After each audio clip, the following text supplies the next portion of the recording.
All right.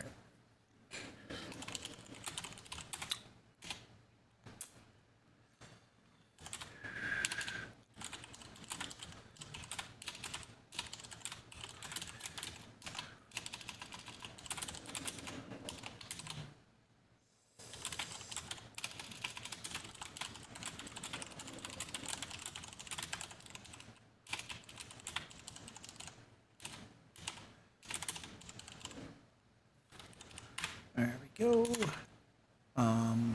Boom, bam, jabam. All right. Real ghost stories. Looks like we have real ghost stories. What up, dude? How you doing, buddy? I need to set up this thing. Next.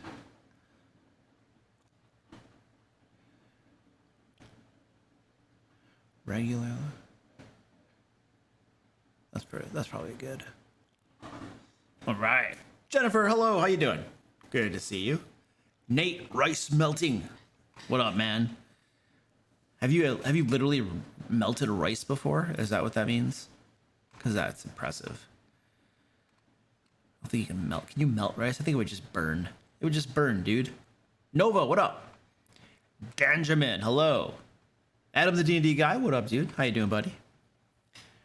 Brittany, hello. You got time. Sweet. Welcome. Peter Rubin, what up, man? Rubens are so good, dude. Oh, what did I have? There's this one place that has an amazing Reuben. Where is that place again? Oh, I can't remember. Anyway, Reuben sandwiches are really good. Alice, hello. You do smelting? Okay. Smelting of metals? That sort of smelting? Princess Canuta, hello. All right, I'm getting my coffee.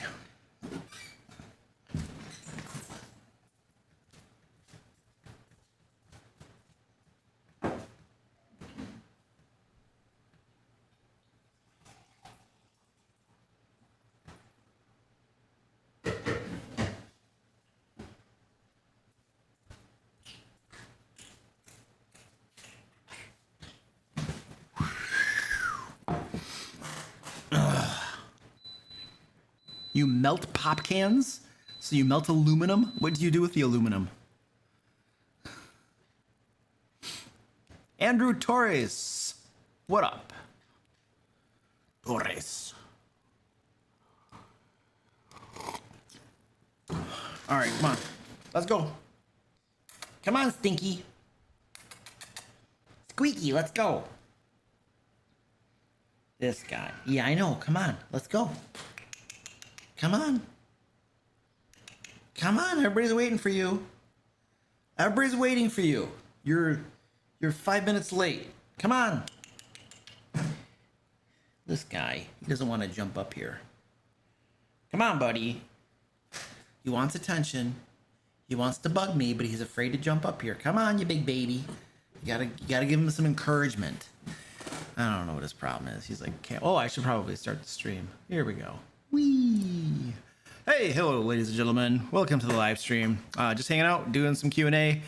That's pretty much the story. That's the story for tonight. So, Cooper, you missed nothing. So yeah, just drop questions in the chat and stuff, and we'll just hang out and talk. That's what we're doing. We are doing a giveaway tonight. I'm gonna draw winners at the end of the live stream. We'll do it like we did last time, where you have to be present to win, and then I'll shame you if you're not. If you're inactive, I'll just shame you throughout the live stream and bring you back. So right now everybody is active. I can see everybody who's here, who's completely active. It's a good job. But that's today. That's the thingy. Oh, my Kickstarter, Feybound Trickery of the Wilds, is ending. Technically, it ends Saturday at noon. But I'm just saying Friday. It's just so much easier to say that. So, you can come over here. There's a link down in the chat, probably a pinned comment if you're catching this after the live stream, where you can go learn more, pledge, and all that crap. We got over 2,000 backers on this thing. It's a big fat book of D&D 5th edition content. It is a Fae themed expansion. Whole bunches of cool crap in this sucker. If you haven't checked it out, you should go take a look. You might like it. Might be something you would want to have. And we have a special pricing for during the Kickstarter that will end when the Kickstarter closes this Saturday at 12 noon. The Kickstarter pricing will be over, and then it'll go to like regular people pricing. So don't be a regular person, be a special person. And pack the Kickstarter before you miss out. Oh no! All the stupid marketing horse crap. I hate. I'm so tired of this stuff. Uh-oh. My dog is barking at my wife. I think my wife is walking and my dog is barking at her. What happened? What happened, doggy? She closed the door on us. Yep, she closed the door. All right. Had to bark at her because she closed the door.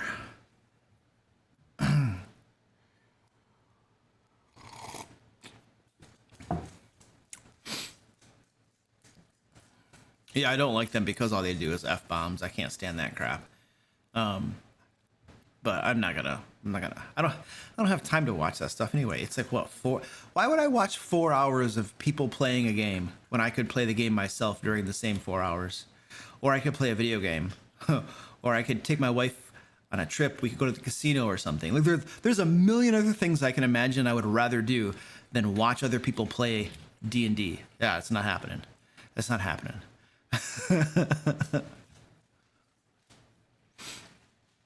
Thank you, Nova.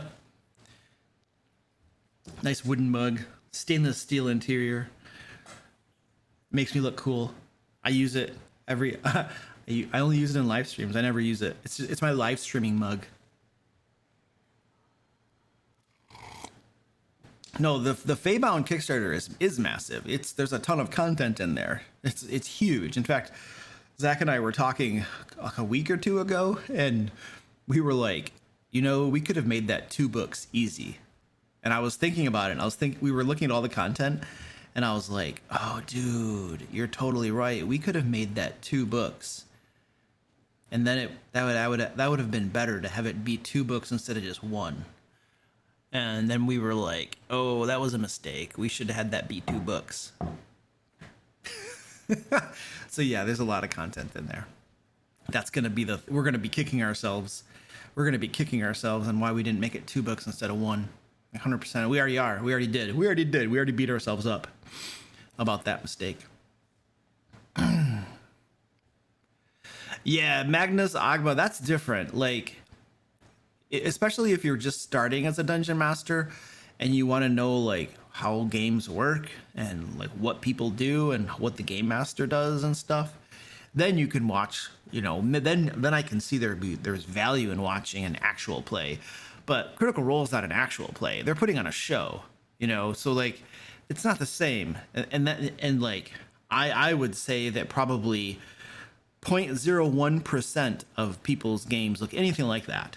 Most people's games are radically different than that, so if you're watching it to see how the game is played and stuff, I think there's very minimal value. It's mostly for entertainment value, would be my argument.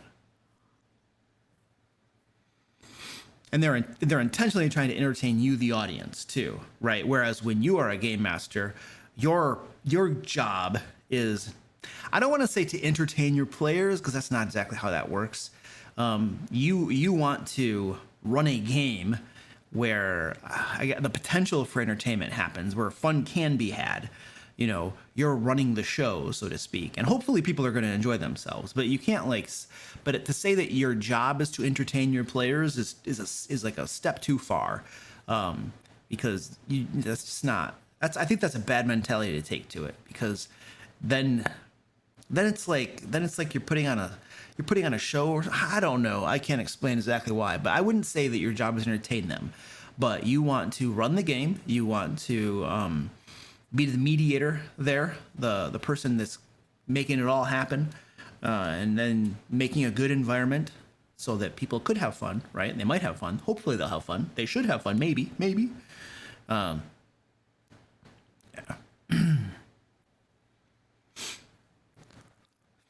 Blue Rose Lion says, I watch others play D&D because I can't play. Is this one of those, if you can't do, you teach, and if you can't teach, you do? Maybe. It might be. I mean, I could totally see that if people are unable to play themselves for whatever reason, that they might want to watch other people playing. And honestly, I don't know, this, from what I've seen, most actual plays are kind of boring. So I could see the appeal of wanting to watch a D&D show like Critical Role instead of an actual play. Because if you just watch other people play like real games, this is not that, it's not that interesting. Some people like it. This is my personal taste, I suppose. Some people like that, right? Like I put up all the games I run, I should say all the games. One of the games I run that I record here in my basement, I put up on my other YouTube channel, the DM Lair Plays, and there are people that watch it. I'm literally just putting up a camera that has very bad angle, and you can't even see the map. It's horrible. And then I'm recording audio. Now the audio is okay. You can hear what we're saying, but you can't really see anything. It's just a stupid camera and a microphone, and it's us playing our game, and we're not putting on a show. I couldn't care less about people watching. I'm just recording it and putting it out there, but there are people that watch it and they like it, you know? So some people like that stuff. And you can't, it's, yeah, different people have different tastes and stuff. But for me personally, most actual plays are just, they're boring. They're super boring. I'd rather play a video game. Shoot, man.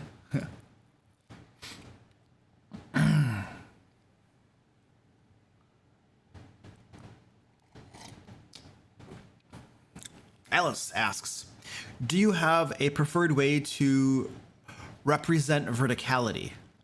Feet. I do all my vertical measurements in feet. That is my preferred method. Like flight or underwater combat. How about area of effect spells in 3D?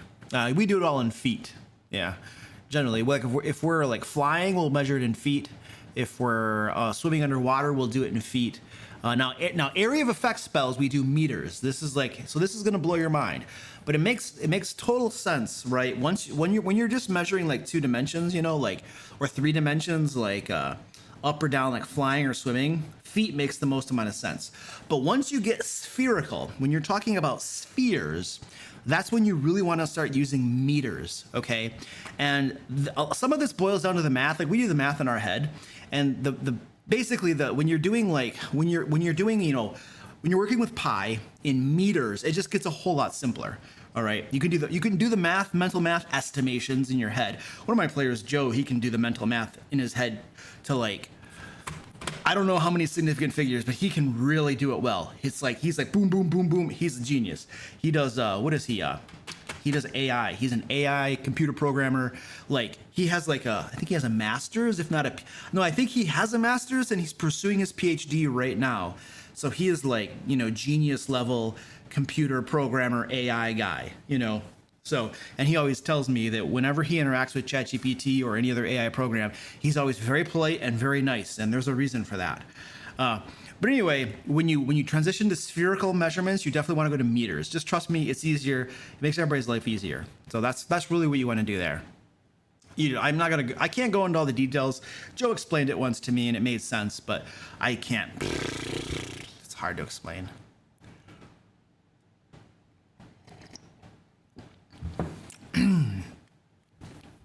Now, to really answer your question, measuring 3D sucks.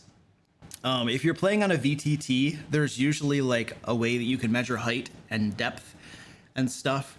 And what you usually do is you pick a reference point that is 0, and then you'll measure height above that reference point or height below it, positive or negative. If we're flying, the reference point is usually the ground, so you're going to be positive. If you're swimming, it depends on the reference point might be the surface, or the reference point might be the bottom of the ocean or lake or something. You have to pick a reference point and tell your players, this is the reference point, this is 0, and then represent everything up or down. It's easier on a VTT. When we get into playing at a table and then you have to represent verticality, then it gets crappy. And then it's a big pain in the butt to represent how high or low you are. I would say, geez, most of the time, we don't even make a marker or anything. We just know that, hey, okay, there's usually only 1 or 2 people flying or something anyway. And we'll just say, okay, yeah, you're flying, you're 60 feet above the ground. Check. Just remember that. And then the player just remembers how high he is, you know? But we don't usually have some sort of physical marker or something because it's a big mess, a pain in the butt. In general, my experience as a game master has been that when you are running things in 3D, it's a big pain in the butt. I would rather just do 2-dimensional flat stuff. Maybe some different like elevations and stuff, you know, like for terrain. But once you start flying and swimming and stuff, oh, it just gets sloppy. Keeping track of that is a big pain in the butt. So Alice, if that's what you're running into, then you're not alone. That's a pain in the butt for most people. You can get little like platforms and stuff to represent somebody is flying. It's a little standee that sits on top of it. You can get these little trinkets and stuff, but it's still gonna be a pain in the butt. You know what I mean? So, yeah, you're just gonna have to suffer. You know, just gonna have to suffer. I don't have a quick solution for you. Except to kill their mounts. If they have flying mounts, just kill their mounts, and then they can't fly anymore, and you solved your problem. I did that once. My players didn't like it. They had hippogriffs or griffins or one of those two. I think they were griffins. They had griffins because they were in the Waterdeep area. They all had griffins, and their griffins had normal hit points for a griffin and no armor on. It's a flying creature. They didn't have any armor on. You probably couldn't even put heavy barding on a flying creature anyway, because then it couldn't fly. But anyway, they had these griffins, and they're like in plate armor, high dexterity, high armor class, and so the bad guys couldn't easily hit them. And so the bad guys are like, let's shoot the griffins. And then they were just killing the griffins left and right. Hey, this is working. And my players didn't like it, but it's like, that's what, if you were dying because people on griffins are peppering you with spells and arrows and stuff, and you were all dying, you'd probably shoot their griffins too, man. So yeah, they ended up with one of the players, Nigel, had a griffin left. He's the only one that had a griffin left. Everybody else's griffin had died. And so then he took his griffin to Waterdeep, and he literally he had a special stable, where he had a stable boy and stuff that was literally taking care of his griffin. That was his only job. And then every time they were back in town, he'd go visit his griffin, you know. Oh, he cast the Awaken spell on his griffin too, so his griffin could speak and stuff. He loved his griffin, took good care of his griffin. Never took his griffin on adventures, because he's gonna die. If you take him on an adventure, he's gonna be dead. So that was great. So my players had griffins once.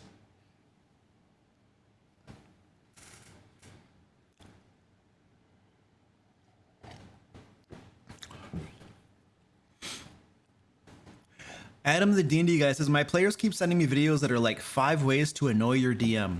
And it's really annoying because they do those things. Oh, that's a good title for a video. 5 ways to annoy your DM. I don't know if I'd want to tell people that stuff, though. I can tell you the things that annoy the crap out of me. Can you start doing the question spreadsheet again? It's really hard because I never have a moderator that can actually take the questions and put them into a spreadsheet. So when I don't have a moderator to do that, I can't really do anything about it.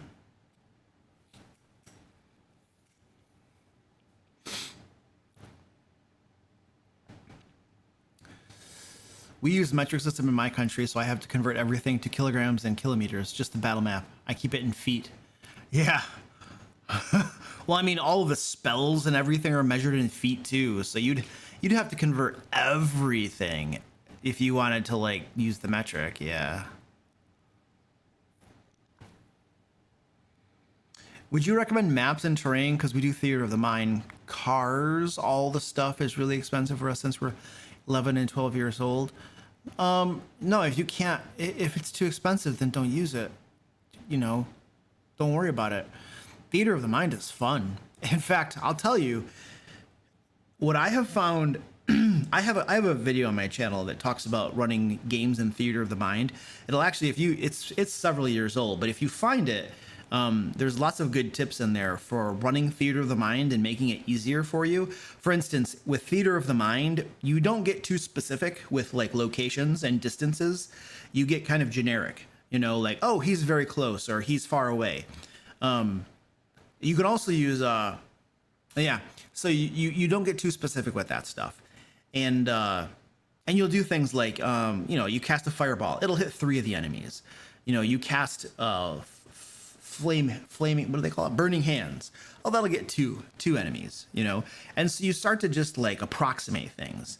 And I'll tell you, if you use some of these little tricks for Theater of the Mind combat will go a lot faster than if you're using minis and a battle map and stuff and terrain, because once you and your players are all start to just calm down and don't worry too much about specifics and technicalities and trying to keep track of where everybody is and how far exactly this will do and placing the sphere of the fireball and figuring out exactly how many enemies you can hit exactly, and then nudging it this way, nudging it that way, nudging it this way, and being like, actually, I think I can get 5 of them if I put it right here. And the game master's like, let me see. Yeah, you probably can get, well, I don't know about that one. No, okay, yeah, you can get 5 of them if you put it right there.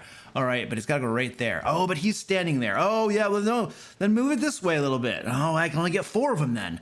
Well, dude, seriously, you know how much time is wasted with the specifics of that type of stuff? So yeah, you can, there are advantages at Theater of the Mind. Like my biggest complaint about D&D and Pathfinder 2 and these types of crunchy games is how long combat takes. Combat takes forever. I was in my Pathfinder 2 game this last weekend, and we had a trivial combat. Trivial. This is like, so in D&D terms, I think it's still called trivial in D&D, but it's one of those combats where there is zero threat to the characters. Like the enemies are probably going to do almost no damage to them, right? There's zero threat, zero. And it took us a half an hour to get through a trivial combat. And my players are pretty darn good about taking their turns quickly, you know, and I try to do the same as well. And it still took us a half an hour to get through a trivial combat. We were level 9, trivial combat. And I'm sitting there and I'm just like, why does it take a half an hour to get through a trip? You know what it made me literally, well, I was literally thinking, I'm like, why am I even having these combats? What's the point of having this combat? Because it offers no threat to the characters at all. Like, there's no threat. It's literally just like, it is a resource attrition combat is what it is. And not for hit points, because in Pathfinder 2, most of the time characters can heal all of their hit points after every single combat with like battle medicine and all the healing stuff that they have from their abilities and feats and crap. So they always get healed up. It's really just, is the spellcaster going to use any spells? Because then they'll start to deplete some of their resources. That's the only real question. But then you have to start asking yourself, why in the world am I even running this combat if it's a trivial combat? Like, it's just taking up game time, and there's zero question about whether they're going to win or not. It's just, let's deplete some resources. Now you could say, well, yeah, but they might enjoy the combat. That's possible. I mean, you might enjoy those combats, right? But when every single combat takes at least a half an hour, and then if it's a harder combat, it'll take an hour or longer. Well, at that point, you got to start asking yourself, well, you know, do we really want to spend 90% of our game time in these combats when many of them are completely meaningless? Is that how we want to play the game? Like, is that how, now, then if that's the answer is yes, then that's fair. You like doing that. But there's a point too where you're like, man, like maybe I shouldn't even run any combat at all unless it's moderate combat or a severe or an extreme.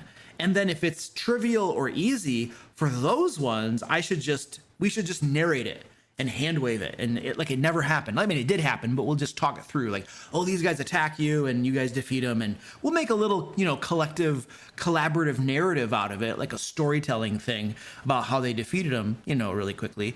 And you can do that in a couple minutes, right? And then keep on playing the game, as opposed to like spending a half an hour or so to run a trivial or easy combat.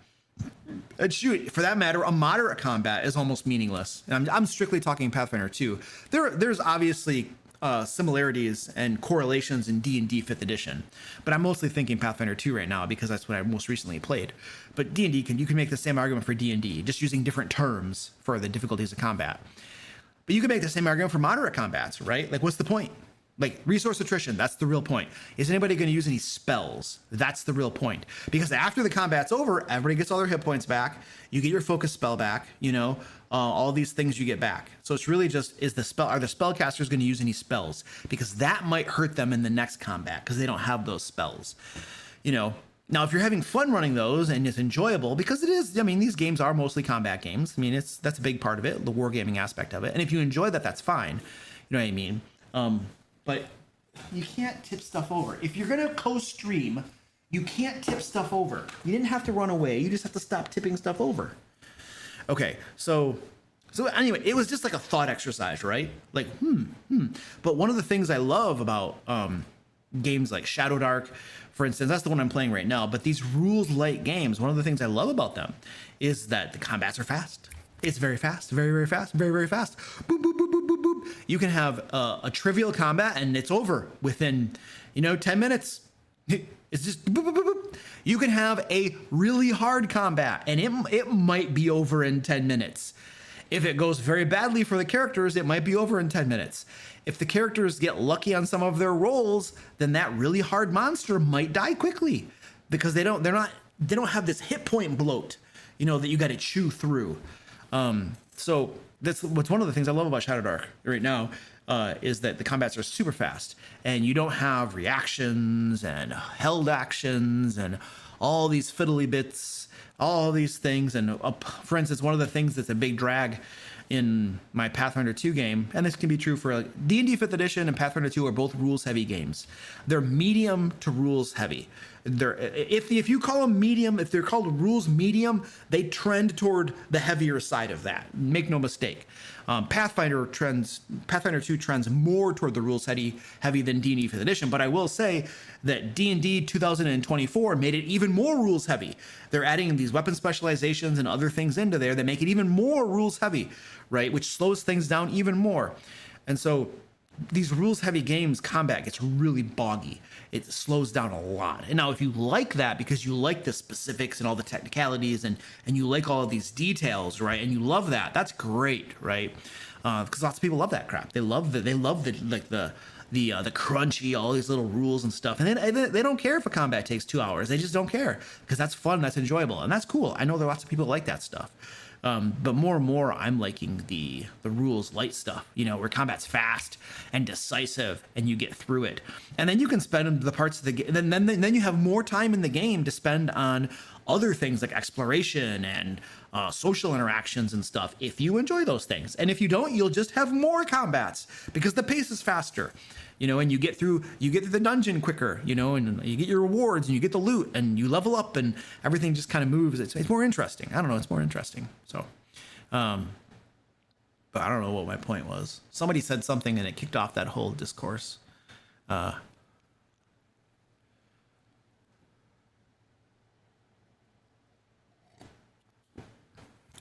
Yeah, we are doing a giveaway. I'll draw the winner of the giveaway at the end of the live stream today. You just have to be present. You have to be present to win the giveaway. For instance, Dime Time 333 is not active. That Guy is not active. Blue Rose Lion, not active. Message Gorski, not active. Samian Urin, not active. Charlie Gardner, not active. Andrew Torres, not active. Princess Canuta is not active. Alice is not active. Peter Rubin, not active. Brittany, not active. Nova, not active. Nate Rice Melting, not active. Tashio, not active. Oh, no, Tashio's active. He's the wrong user level. Sorry. So if you're not active and you're not here, you can't win. So that was my call of shame right there. If I called your name, that was the call of shame. You were alt tab, Blue Rose Lion. You must have been alt tabbed. You were in a different tab or something, because I see you as active now, but it was showing you as inactive before. So make sure you stay here. You gotta stare at my face for 2 hours or however long we're here.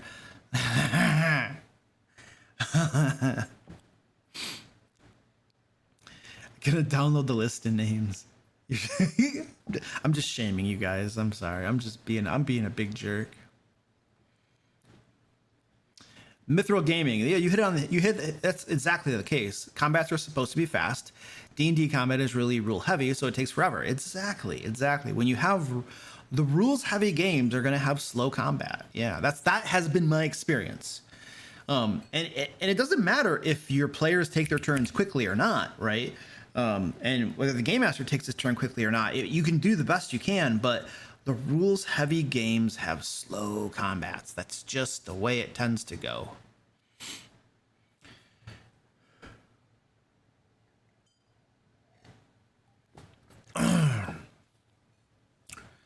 Lisa says, I have a question. What's a good way to get a powerful NPC to not go with the party when they have some good reasons to go with them? So this is how I usually handle this.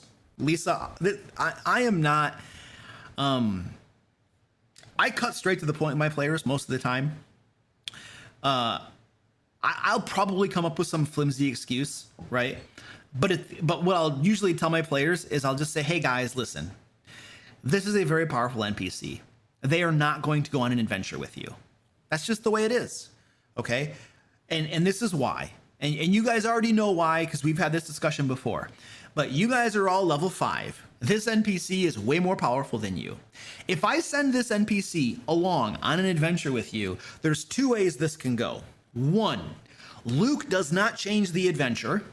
The NPC destroys everything for you, and you guys are sidekicks. And I'm playing the game and you guys are sidekicks because my NPC is doing all this stuff. And then, you know, it's a trivial adventure. The challenge is trivial. Now, you know me and you know that Luke's not going to do that. This is what Luke's actually going to do. Luke is going to take that adventure that would have been trivial with that NPC along, and Luke will revamp that adventure, and Luke will make that adventure much more challenging. He will level up the adventure, so to speak, so that if you 5 have the super powerful NPC with you, the adventure will now be challenging, just like it would have been before without the super powerful NPC. That's what Luke's gonna do. So at that point, I ask you, what is the point of having that NPC along with you? Out of character, meta talk here, you know, taking that NPC with you is meaningless, because all I'm going to do is level up the adventure so that it's a challenge for you still. And then guess what? The NPC is still going to be doing a lot of the work because the adventure is going to be really powerful, and you guys are all level 5. The NPC is like level 12 or something, whatever he happens to be, right? And so, boom, like de facto, what's the point? Isn't it just easier to not take the NPC with you and for you guys to go on the adventure? Because this is what players are going to do. They're going to look for these sorts of advantages and stuff. You know, get NPCs to come along with you, get some sort of favor, ask the town guard to come with you. Like if these monsters over here, if these bandits are causing such a problem, why wouldn't the town guard send some soldiers to help us? You know, and then you got to come up with like an excuse of like, well, the town guard is really busy. There's bandits over here and over here, and there's some goblins that are causing trouble. So the town guard is very busy right now.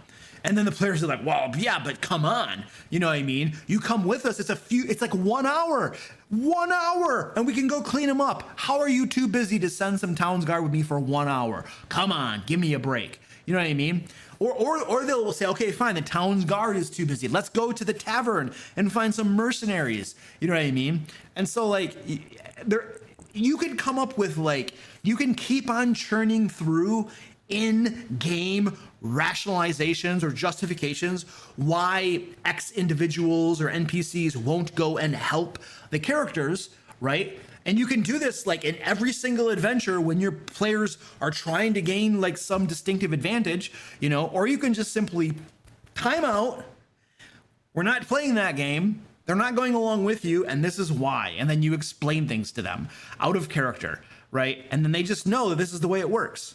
Now, every so often, do you do that every single time? Well, every so often, I'm not cold and inhuman. Every so often, I will throw my players a bone. I'll throw them a bone. I recently did this in my Pathfinder 2 game.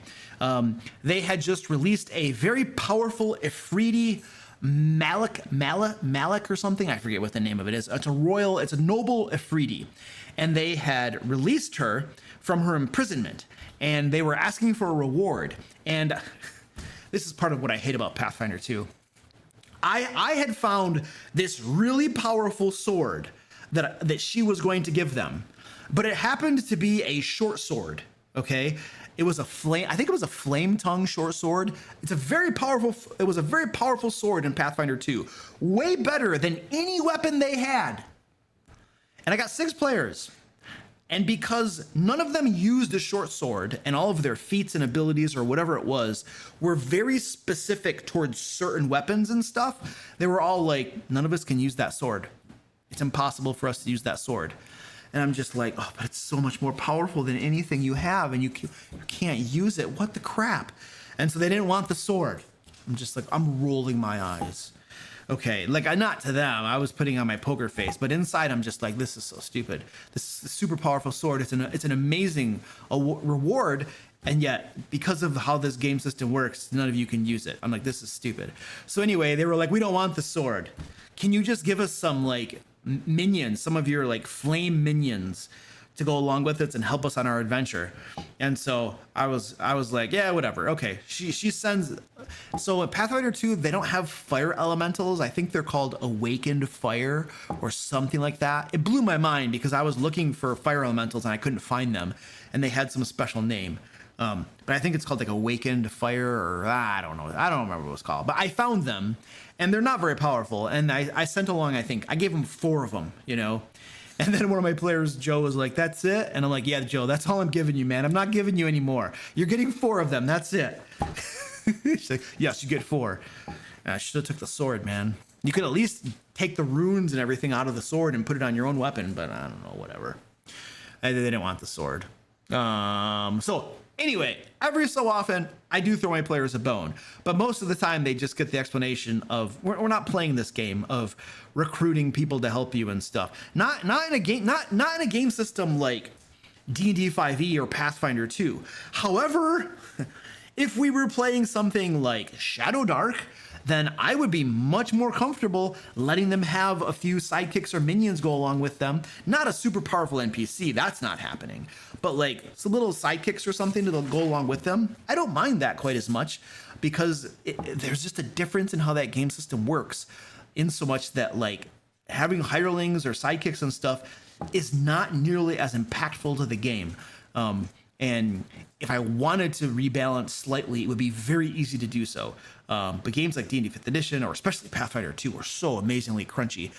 You guys know that I have to, for my Pathfinder 2 game, I am getting to the point where I have to pretty much create custom monsters for everything. Because my players are level 9 now. And the way Pathfinder 2 works, like if you have a creature level 6, they're almost completely useless. They're just such a trivial encounter, such a trivial, like, because there is no bounded accuracy. It's simply a linear line of power. When creatures get outside of a certain bracket around the level of the characters, they're super trivial, and you can't even use them in encounters.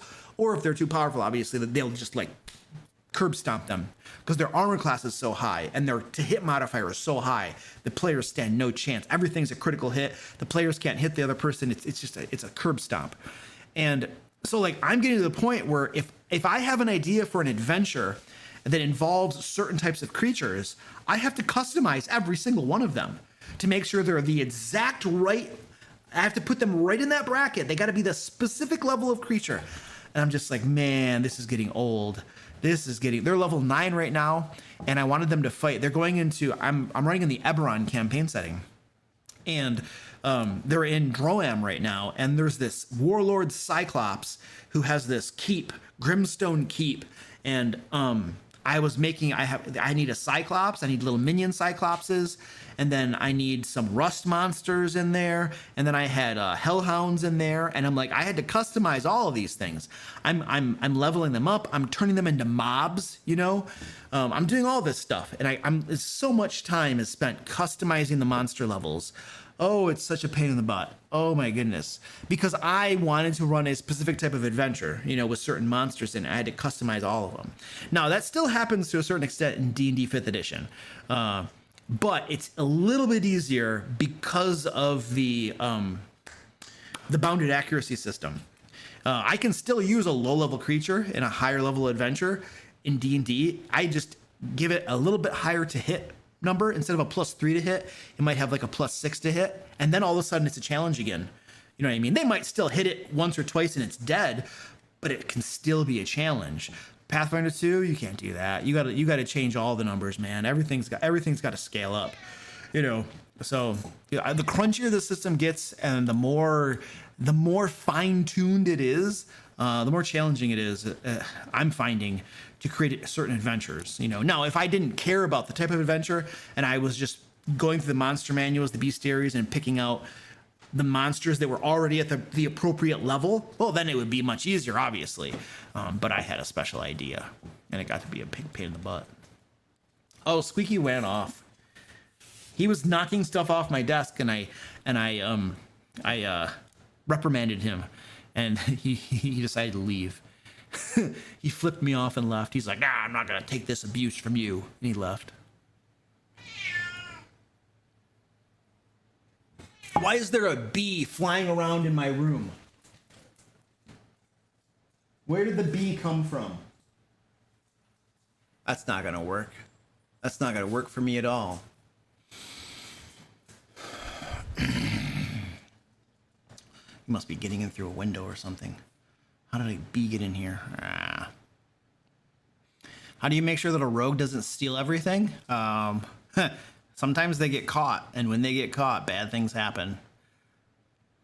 I mean, that's it. That's it. Sometimes they get caught, and bad things happen.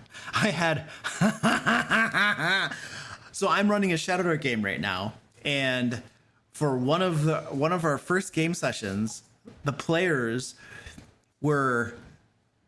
they went into a tailor shop, okay? And they started to, what were they doing? They were like, I think they were intimidating the tailor. They were causing the tailor some trouble or something. And they ended up robbing the tailor. They were literally robbing money out of her cashier, out of the till, right? They were stealing money from her. They found a secret compartment that had special stuff in it too. And then the town guard caught them, and they got into a fight with the town guard.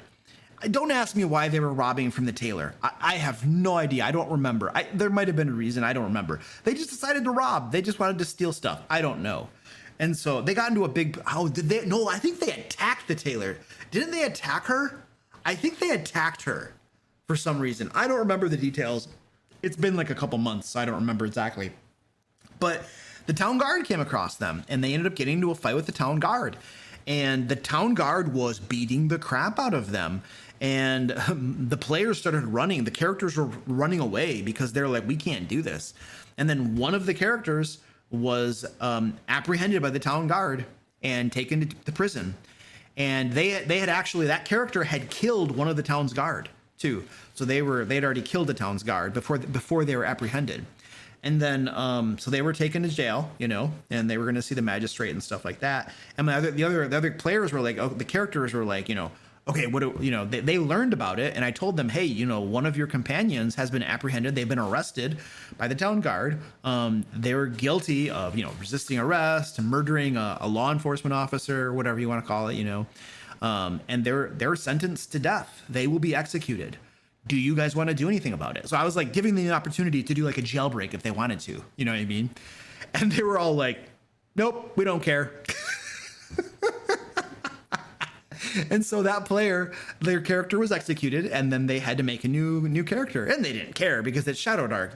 You make a new character, and you can literally click a button in shadowdarklings.net or whatever, and you make a new character in a second or two, and then make a few tweaks here and there. In 5 minutes flat, you can easily have a new playable character, no problem at all, and then you can keep playing the game. But that was hilarious. That was stinking hilarious. That was a fun game session, and they were all loving it. These guys were loving it, man. That was the best. That was the best thing, man. They love that crap. That was a game session where they were just running havoc on that town. They were just doing some weird stuff that game session. Run around in town. They went into a tavern. They were exploring and stealing from a tavern. They went down and they got like a secret note for a meeting in the sewers, and I don't know. They were doing a bunch of weird stuff. They were all over the place in that game session. So that was fun. It was fun, though. That was fun. Of course, we were doing all of that theater of the mind because I had no idea they were going to do any of that, and so it was all being made up on the fly. So we play online, but there weren't any maps or anything. It was all theater of the mind because they were if there was a road, they were off in the woods, just wandering through the trees. But it was lots of fun.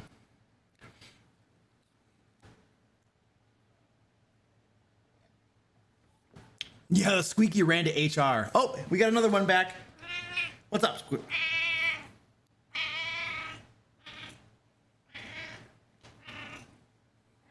How you doing? Yeah? You having a good day? Yeah? All right. Would you like to say anything to everybody? No? You good? Yeah? All right. Okay. Okay.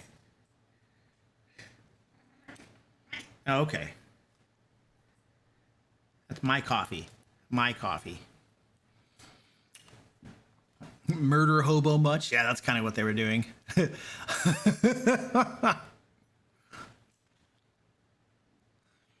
Nixus says, while playing first edition, a DM gave one PC sidekicks, a mage, a priest, and a thief. I told the DM, I'm out. He's a whole party. Yeah, no, sure. But that's also favoritism too, right? Like, if one player gets all of that and the other players don't, that's like ultra favoritism. I don't know the context and everything of that, obviously, but at the surface level of what I'm reading, it's easy to come to that conclusion.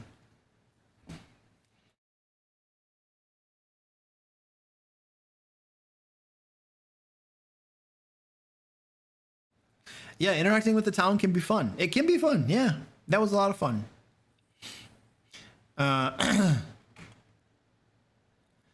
Lisa says my players accidentally released the big bad of the campaign, and only one of them is seemingly caring about it. Yeah, I mean, the other ones are like, hey, we just let the big bad out. Cool, we have something to do now. I have a tracker right now for every item the rogue stole. One of the items is a metal rod that I said was not a rod of immovability, but just a metal rod. Thinking about turning it into a mimic. Like a time release mimic. No, you totally, all the things that rogue steals, like there's so much opportunity for what you can do with that, right? For instance, let's say the rogue stole something that happens to belong to somebody important, well, now all of a sudden the party is constantly getting attacked by mercenaries, like all the time. And because why? Because the powerful noble or whatever has a mage who is casting locate object, and they're tracking that object, and they're sending mercenaries after them. They go into the next town and mercenaries are waiting there. This bee is flying around. This bee needs to get out of here. I'm not like afraid of bees, but I don't want to get stung. I will punch you in the face.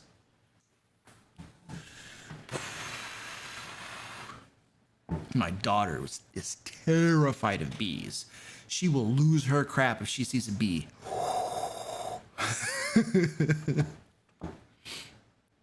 What was I saying?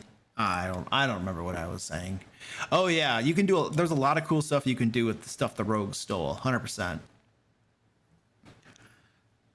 How do you keep track of players' concentration checks? Last session I forgot, and my players also didn't remind me. So I will, if somebody is concentrating on a spell, I will put a marker on their mini, or if we're on a VTT, I'll put a concentration marker on their token. And then we know they're concentrating. And then I do the best I can when, like, if I'm attacking, if I'm doing damage to somebody, I'm usually looking at their token and I can see, or their mini on the board, and I can see that they have a concentration ring on or a concentration marker. And I'll be like, hey, I just did damage to you. Concentration check, baby. And then they'll make it, right? Now, sometimes I do forget, but I have really good players, and my players will make the checks for me. They'll preemptively make the check. Most of my players will preemptively make their checks without me even asking. They'll just make the rolls and then tell me what happened, you know? So, I mean, I feel like I have very good players in that regard. Very honest, upright citizens, you know? I imagine that there are some DMs that don't have that advantage, and their players would rather happily just not make those checks and not say anything. If you have players like that, then it's all on you to remember. And there's not a whole lot you can do about it, but do your best.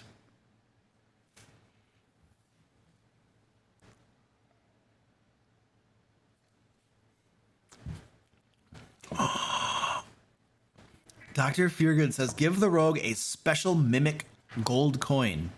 It only comes active when it is unseen with gold in a pouch. It eats so many coins a day. Oh, that's a really good idea. That is a good idea. Yeah. Brittany says, I've never heard someone threatening to punch a bee. Well, what do? You slap the bees? Why would you slap the bee? Slapping is only so effective. I mean, unless you get, you know, if you do the palm slap like that, that can be really nasty. You know what I mean? But if it's like a cup slap, you know, unless it's on the ear, oh, hot dog. But the punch is probably more effective, although it is prone to damage your own fist. So maybe slapping is better. All right, Brittany, we'll slap the bee. We will slap that bee. I'm just staring at it now.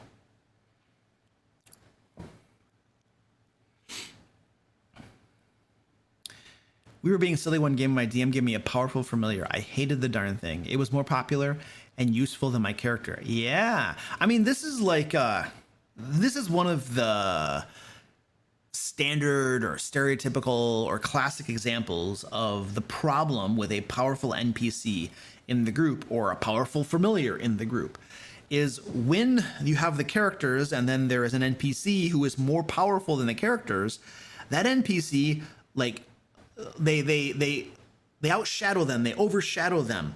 They're doing they're getting all the work done, right? They're doing all the cool stuff. They're taking out the enemies, you know, and the characters are kind of like, what are we, Swiss cheese? We don't count for anything around here. You know what I mean? This wizard or this powerful fighter is doing all the work. And so we're really just sidekicks. We're sideshows because he's doing everything. And that is the classic problem with having a powerful NPC in the group or a powerful familiar or a powerful whatever it happens to be, is that the characters feel small. Instead of feeling heroic, they feel insignificant. Hey, stop fighting. Yeah, buttheads. They feel insignificant, you know? Because like, why do you, so think about it. Why do you play D&D or Pathfinder 2 or Shadow Dark, whatever? Like, why do you play the game? Well, have fun. And yeah, sure, absolutely. But part of the reason we like games like this, and part of the reason we like superhero games or action adventure games or shoot 'em up games, is that it allows us for a few hours or whatever to be the heroes of our lives, right? We can be heroes. We are kicking butt. We're beating the villains. We are powerful. You know what I mean? It allows us to feel that sense of superiority or just significance, right? Because a lot of us, our lives can be boring, can feel crappy, you know, and we want to escape that ho-hum mediocrity of our lives, and we want to play a game that makes us feel awesome and feel special, you know? And so this is a big motivating factor for a lot of people, whether they acknowledge it like consciously or not, subconsciously, this is a motivating factor for playing games like this, right? For a lot of games, right? And it helps us feel like winners, like heroes, like we are important, that we are significant, right? Even if it's just like a transitory fantasy that passes by in like an hour or four or whatever. For a moment, we escape reality and we feel like heroes. That is one of the big motivating factors of playing these games.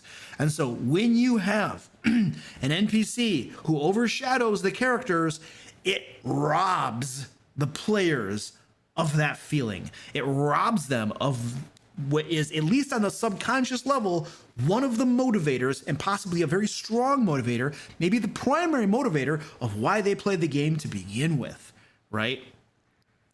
So, yeah, it's not, you don't want to do that.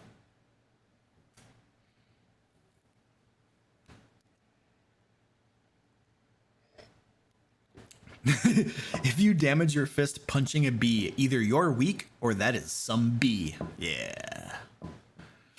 I use a hat. Don't kill the bees.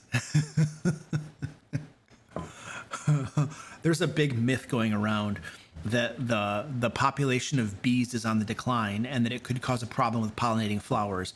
Huge, big myth that's being propagated by people who are essentially trying to make money and get your money. So I always laugh when I see stuff like that. But anyway, your comment reminded me of that.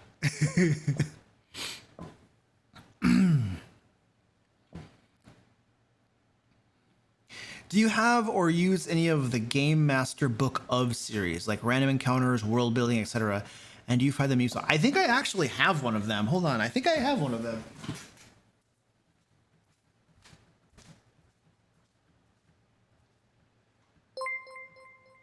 If I can find it.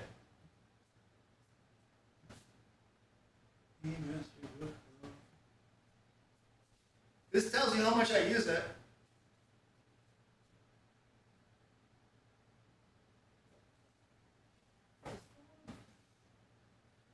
There. All right. Ha-ha! I found it. I found it. These books are all these books are, yeah. I have this one. I have the Game Master's Book of Random Encounters. I think I opened it up one day.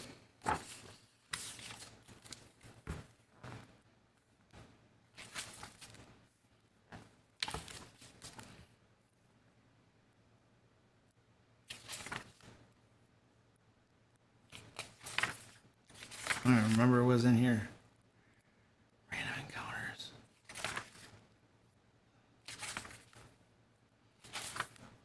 These are like mini adventures.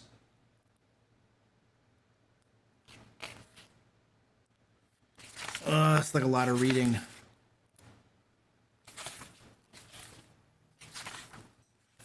Don't whack you, boy.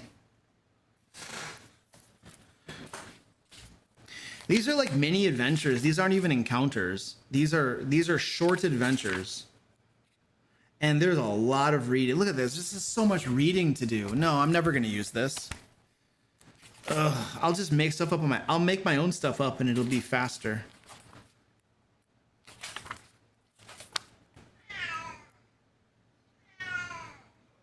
And you got random big tables of stuff.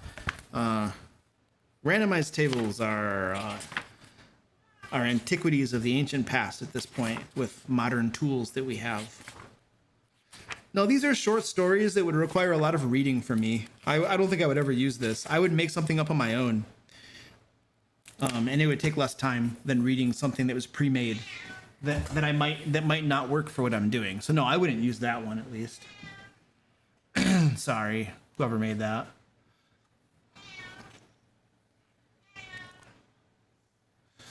How do you make a great old one patron interesting? Squeaky, shut up! I think Squeaky's looking at the bee. He's like staring at the bee and meowing. Spray it with hairspray? Ooh, I don't have any hairspray. Dude, hairspray is from the 80s, man. Like, I don't. Do they still? Can you still buy hairspray? Does that exist? I'm sorry, Nixit. Nixit's like, what you saying, Luke? What you saying, boy? Let's go. Let's throw. What was I saying? Oh, somebody asked me a question. I don't know. How do you make a great old one patron interesting? I don't know. I have a Warlock PC that wants this as a patron, but I'm having difficulty providing a good XP for him. A good experience for him? I don't know.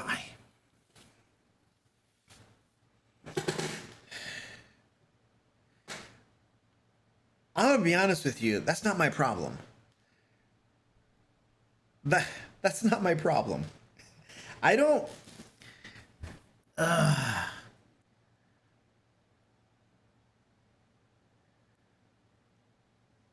trying to like put together my thoughts here.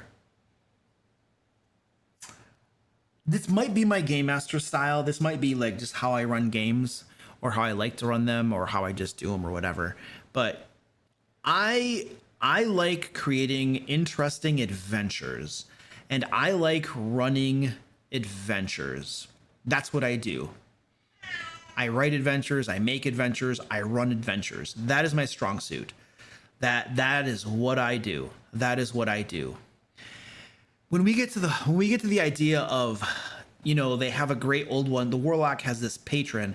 How do I make the patron interesting? I'm like, that's not my job. Why do I got to make your patron interesting? He's your patron.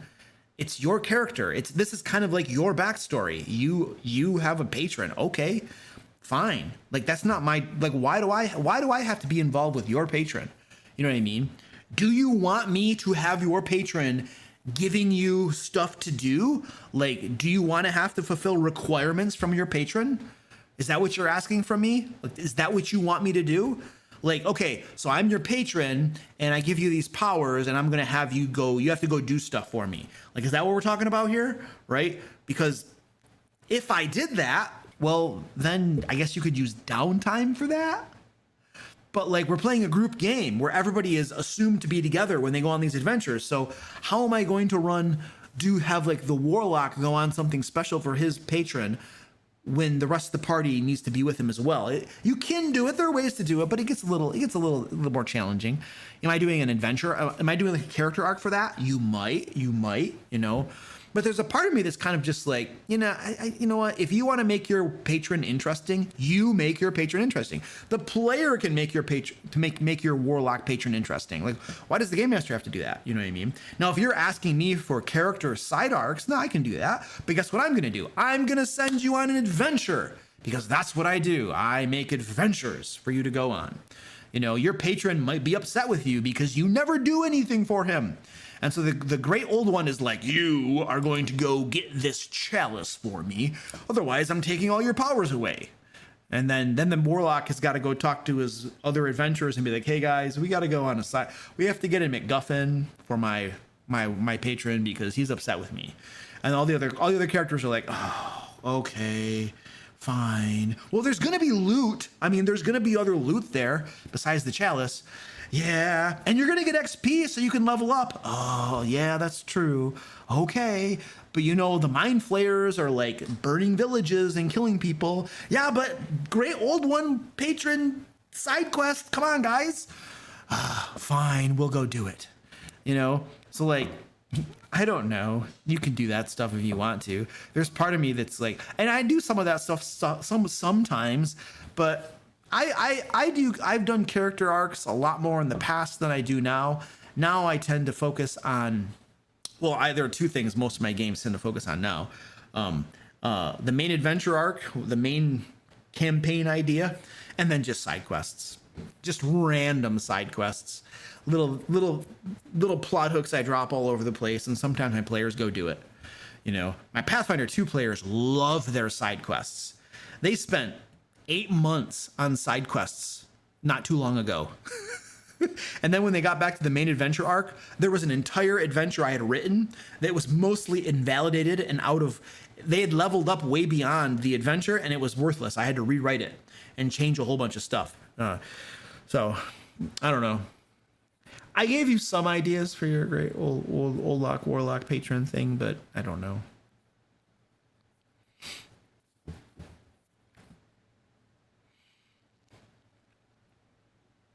Hairspray is still a thing? Oh gosh, don't tell me that. That's terrifying. I just remember when I was like in middle school, it was a thing, and maybe early into high school, it was a thing where the girls would wear their hair. Who remembers this? This was the thing of the 80s and early 90s where their hair, I think it was late 80s, early 90s, where they would have their hair in this big wave like this. It would come up way tall in the front. Who remembers that? Oh, wow. And that was all hairspray. I don't know how they did that. I think they probably had to hold it there, spray it, and then just hold it. I don't know how they did that. It was amazing. Oh. Straighteners and back combing. Oh, wow. I don't even know what that is. Hey, Steve. Thank you for the super chat, dude. Bad idea to plan on saving the group with a powerful temp NPC when confronting a big bad for the first time with a second chance later for a final fight. You're asking if that's a bad idea? Well, I don't know if it's a bad idea per se. I will tell you that I will never do that. I will never do that. I like, this is like one of my lines in the sand. All right. I will never, I say never, and watch, I'm going to do it sometime, but I will never save a group by having an NPC, a powerful NPC, suddenly arrive to save them. I will never do that. I would rather watch every single character die and gurgle in a pool of their own blood and the entire world come crashing down in the end of the world apocalypse. I would rather have that happen than save them with an NPC. I think the powerful NPC, the Gandalf swooping in to save you, it is horrible. It is just this gut churning, like revolting idea for me personally. So I will never do that as a game master. And if I'm ever in a game where a game master does that, I will just be like rolling my eyes because, like, of all the ways, tell me that you like, oh wow. Just let us die. Just let us die, please. Give me the courtesy of knowing that my choices have consequences and that, you know, this game is an actual game and you're not just like, you know, gonna save our bacon because it's not convenient for us to die right now because we decided to, like, I ran Curse of Strahd, all right? Early on in Curse of Strahd, my players were confronting Strahd when they were still low levels and stuff, right? And I'm going to tell you, my players were tempted to just fight Strahd, right? They're like, what if we just fought Strahd right now? You know?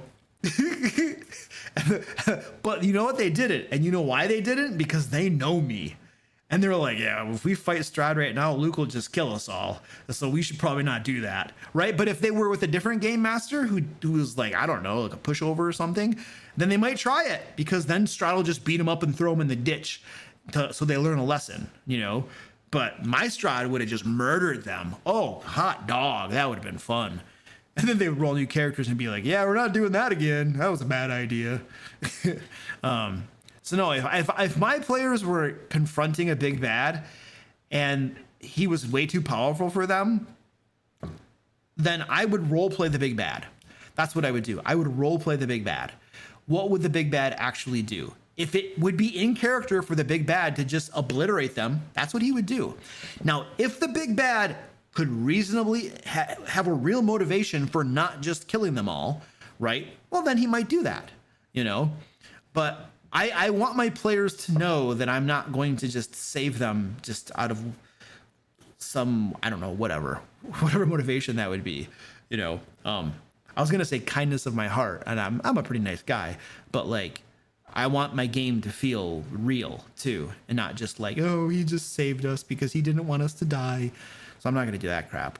But I would not save characters with a NPC. I would not do that. If my characters got into a fight with a big bad when they shouldn't have, then I'd role play the big bad. But I also think that I strongly believe that it is the game master's responsibility to know your players. If you know your players have a propensity to fight everything and make really stupid decisions, then you should know that if you put the big bad in front of them, that they are likely to attack. And at that point, I say to you, Game Master, that that was your decision. You know your players, or you should, and you know that they were going to attack the big bad, and you put them there anyway. That's on you, right? And if you put them there and you know they're going to attack them, then you had better have a game plan. Either the big bad's going to wipe them out. In that case, I would say, why did you put them there to begin with? Because you know it was going to result in a TPK, and that's probably not the best call.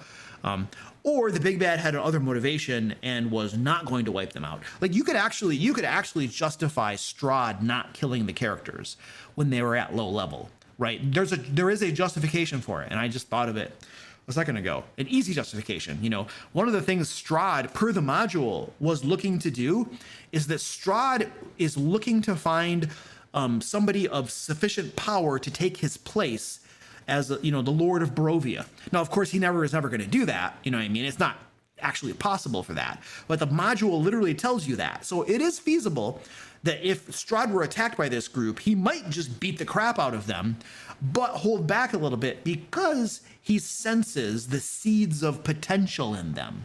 And so I'm just going to beat the crap out of them. They had some guts to attack me. Interesting. They can't really kill me or harm me because I'm invincible, or I'm a demigod in my own plane, but I'll beat the crap out of them.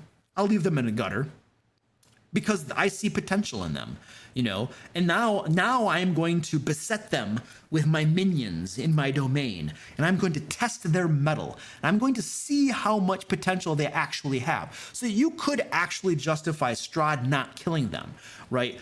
And you might be able to do that for other big bads, but sometimes, no, it's not going to work, right? Some big bads are just going to be like, nah, Red Dragon, I'm breathing fire, you're dead.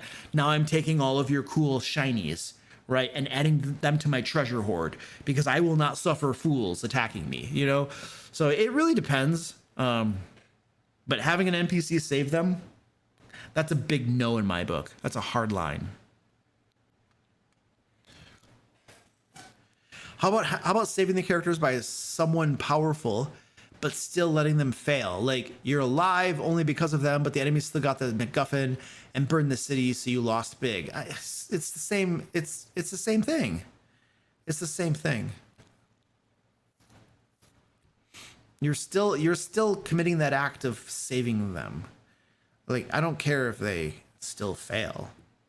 But the thing is that you saved them from death, and the players all know out of character. They all know that the only reason that NPC showed up is because they were losing. They all know that, and they all know that you wussed out, and that you didn't have los cojones para matarlos. They all know that. They all know that. So it's just a question of for me, it's a question of backbone. Do you run the same game after a wipe? Yeah, usually. Usually my players will just create new characters and they go back and they play again. Yeah, that's what we do. They just keep on playing the same thing. Do you warn them the big bad is too strong before the time? They will usually get some sort of narration flavor text from me that will hint at the idea that the big bad is too powerful. Like, for instance, I'm running my Escape from the Fae, which is an adventure arc within Feybound. I'm running that right now for a group of players. My patron, I got hiccups, man, for my patrons. And they encountered a red dragon. Was it a red dragon or a green dragon? I can't remember what color it was, but they encountered a dragon in a forest. It might have been, in that case, it might have been a green dragon. Anyway, they encountered a dragon in a forest. And I made it very clear to them that this dragon was very powerful. And there was no question. They all knew that the dragon was very powerful. And then their little chatter among players that, they're like, we're not fighting this thing. It would demolish us. Yeah, we're not fighting it. This is not fightable. They knew it was not fightable. All right. They knew it was not fightable. But not because I told them, but because of the way I described it. The way I described the dragon, the way I described his minions, you know, the way I described different stuff. They just knew, they could feel it, you know, like, oh, this is beyond us, you know? And so they didn't want to fight it. No, one of my players, though, he was running his mouth off at the dragon. And so the dragon ended up when the dragon was leaving from that encounter, there's a whole story there. I'm not going to go into it. But the dragon breathed his breath weapon upon them all. Did like, I don't know, 2/3 plus of their hit points and damage. Like it, I don't think anybody dropped to 0. I don't think so. But it messed them up. And that was just one breath weapon, and the dragon flew away. Because one of my players was mouthing off to the dragon. He was getting all mouthy. And I was sitting there, I'm just like, I know that player. He was picking a fight. He wanted to fight that dragon. And I was like, oh, if they fight this dragon, they're all going to die. But this dragon, the dragon had made a deal with them. They were going to go, essentially, they had agreed to, they weren't going to do it, but they had agreed to attack a bunch of dwarves and steal all the dwarves' treasure and bring it to the dragon. So the dragon wanted to use them against the dwarves. So he had a good motivation for not killing them. He wanted them to go at least weaken the dwarves up, if not take the treasure. And then if the players backstabbed him and took the treasure for themselves, the dragon could track them down. At any rate, he wouldn't have to fight the dwarves, right? So he had made a deal with them. So he had a reason to not kill them. But this player was picking a fight. And I knew he was. But the dragon's not gonna let a player who's mouthing off to him just get away with it. You know what I mean? And so as the dragon was leaving, I had him breathe his breath weapon down on him, and it messed them up big time. They were all messed up. So they didn't quite get away with it. But if they had gotten into a fight, it would have. And this was not the big bad. This was literally a random you guys. So check this out. This is funny. I don't know if it's funny, but it's interesting. I think it's interesting. I had a random encounter. Random in my book means I planned it, but it had nothing to do with whatever the main adventure was. It was just some monsters that came up. So I had a random encounter that was composed of some half dragons and some the spiders that teleport. What are those called again? The ethereal spiders that do the jumping and they go ethereal. Boop, boop, boop, boop. Somebody in chat knows the name of these things. I'm drawing a blank right now. Phase spiders, thank you. So I had some half dragon soldiers and some phase spiders. Just an encounter. That's it. Just an encounter. And I'm like, oh, we'll probably have a combat. This will be interesting. It'll be fun. Whatever. You know, a nice little palate cleansing combat as they travel from point A to point B.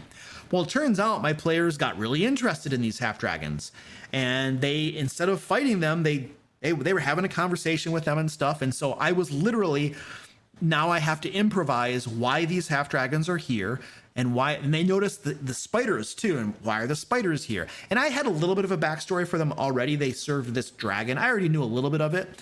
But then my players really started to dig into it. And so I have to improvise all this different stuff. And my players end up, they want to go talk to the dragon. They want to have a conference or a meeting with the dragon and stuff like that. And so I'm just like, oh my gosh, really? Now instead of just having a little palate cleansing combat, they want to go talk to the dragon. And I'm like, all right, okay, here we go.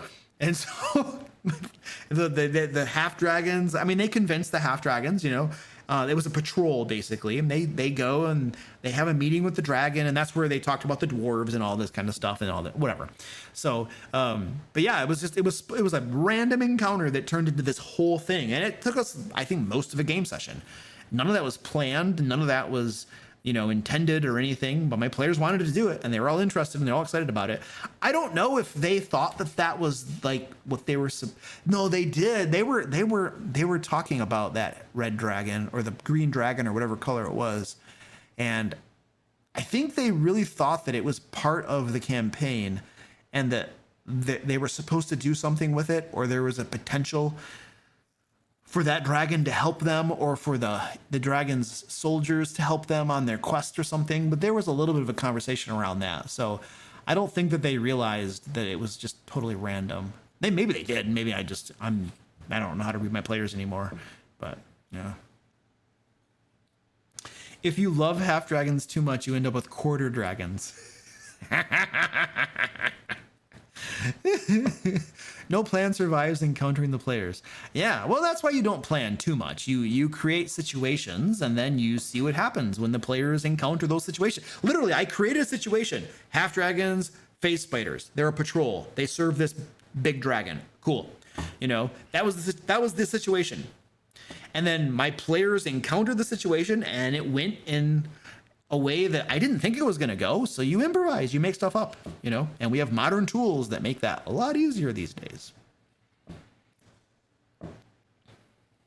That is a fast way to detour the campaign. And I'll tell you what, Peter, I would have been, if my players had told me, we want to go into the Dwarven Mines, I would have been fine with that.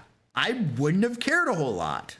The only caveat to that is that we were intentionally playing my Escape from the Fae module, which is part of the Faebound Kickstarter that we're doing right now. We were intentionally playing that, and like if we had deviated from that and done this whole Dwarven Mine thing, you know, it kind of defeats the purpose of playing a module, you know.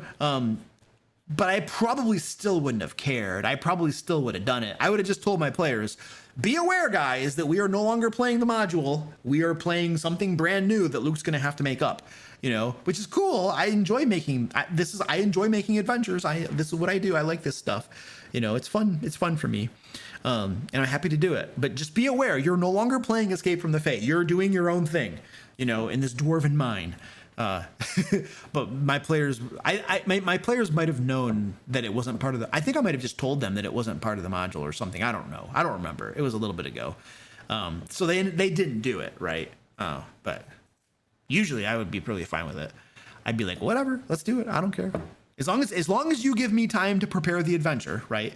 Like, don't tell me at the beginning of a game session that you want to go do a big adventure in Dwarven Mines, because then I'm not ready for that. You know, like I can, there's a certain number of things that are pretty easy to improvise. You know what I mean? But but once you get into a proper adventure, like a dungeon crawl or whatever, a location-based adventure, like I don't want to improvise that, because improvising it will be far, far less enjoyable for everyone than if I have the time to actually prepare a proper dungeon, a proper adventure. You know, that'll be much better for everybody. So I would much prefer you don't just drop it on me at the beginning of a session. I would probably, I'm not dropping any frames, so there shouldn't be any buffering. I forgot what I was saying. All right, next.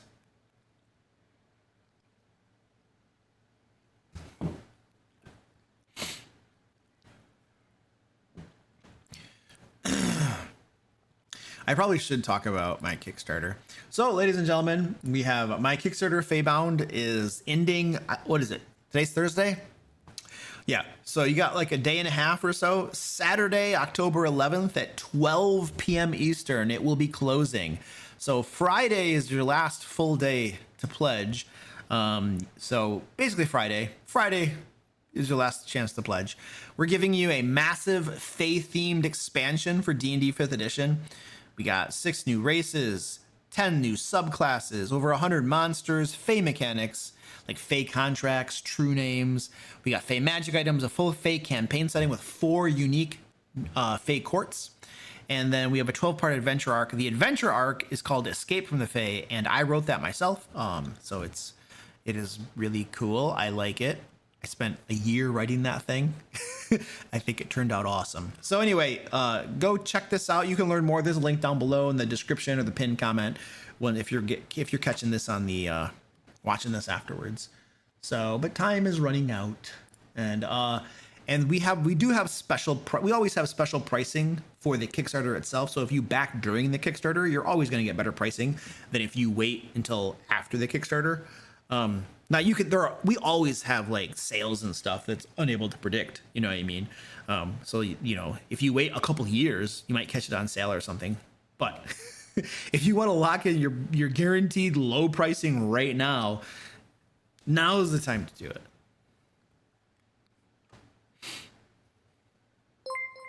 What's my favorite subclass from Feybound? Oh, I don't know. What's our list over here?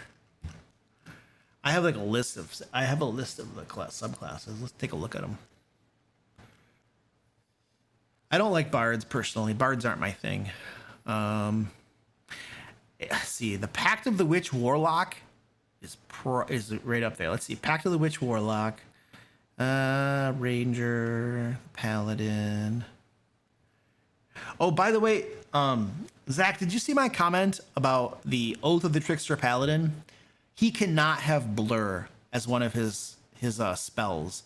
A Paladin with the Blur spell is invincible. So we have to change that. I don't know what to change that spell to. You change it to Enthrall? Okay, perfect. Okay, got it. Sweet. We were literally, because my group right now is literally playtesting this. We're running this, and the Paladin has Blur. He's unhittable. He has an armor class of 21, and when you add Blur on it, and he can't lose concentration. He's a Paladin. He's not losing concentration. He is invincible. Now, fortunately, I have a really good player, and he intentionally does not use Blur unless it's like an oh crap moment, because he knows that it's just overpowered, and so he doesn't use it. I have wonderful players, you guys. I really do. But yeah, we noticed that in playtesting. He used it one time, and we were like, oh my word, is this powerful? Holy crap. I love rogues too. I would say it's probably a tie between the Pact of the Witch Warlock. And the reason I like the Pact of the Witch Warlock is because this is an actual witch, like with cauldrons and being able to do the spell, the potions and crap, you know? Like, so, and we don't have that at all. Nothing like that, really. I thought that was really cool. We have a witch, an actual real witch. So I think that's cool. But I love rogues. Rogues are probably my favorite class, you know, so the Dustblade is probably, you know, and the Dustblade rogue uses fairy dust on his blade to like enchant it and have cool effects and stuff. So it's just this really cool fae themed thematic. I'm literally like sprinkling pixie dust on my blade or fairy dust on my blade to like create cool effects and stuff.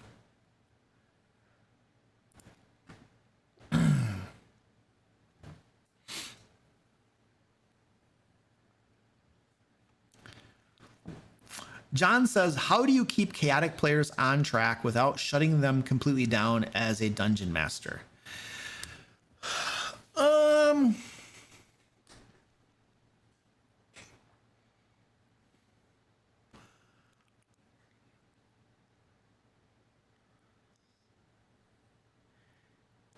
I have a feeling that if I have a group of completely chaotic players, I would probably see if there's a way for me to lean into that and use that to the game's advantage.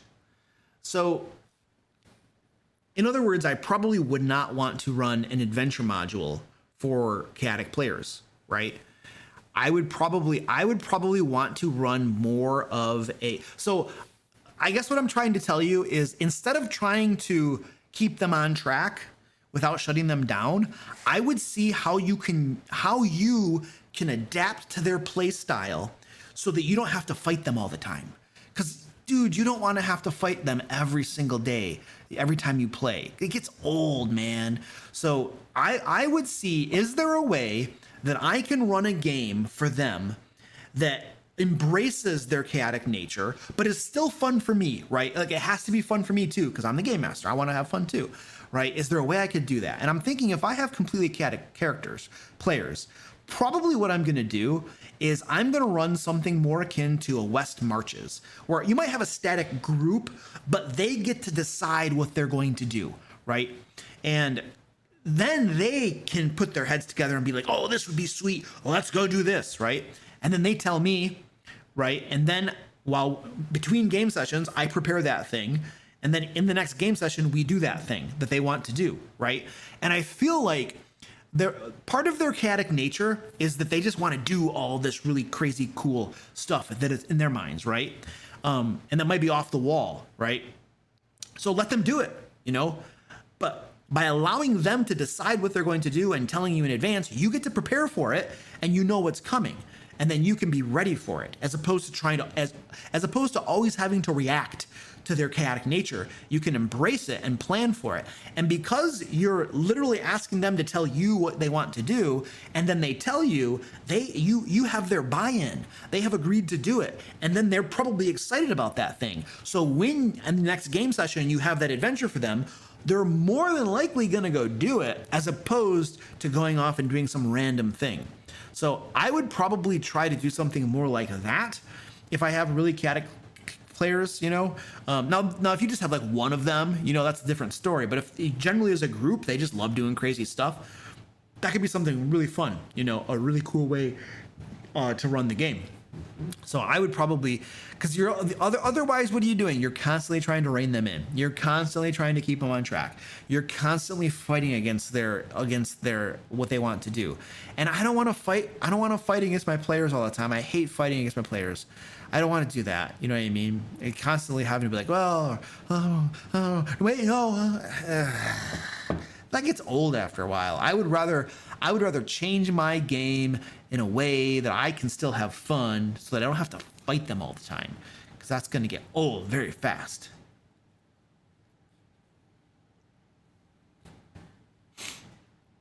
Yeah, Brittany says I play in a crazy chaotic group and it's amazing. Yeah, it can be tons of fun. Tons of fun. I tend to be a chaotic player. When I am a player, which is not very often, when I am a player, I tend to do really stupid stuff, and I die a lot. My characters die a lot. If I survive 1 or 2 game sessions, that's really good, because I am super chaotic and I get in trouble. I do bad stuff.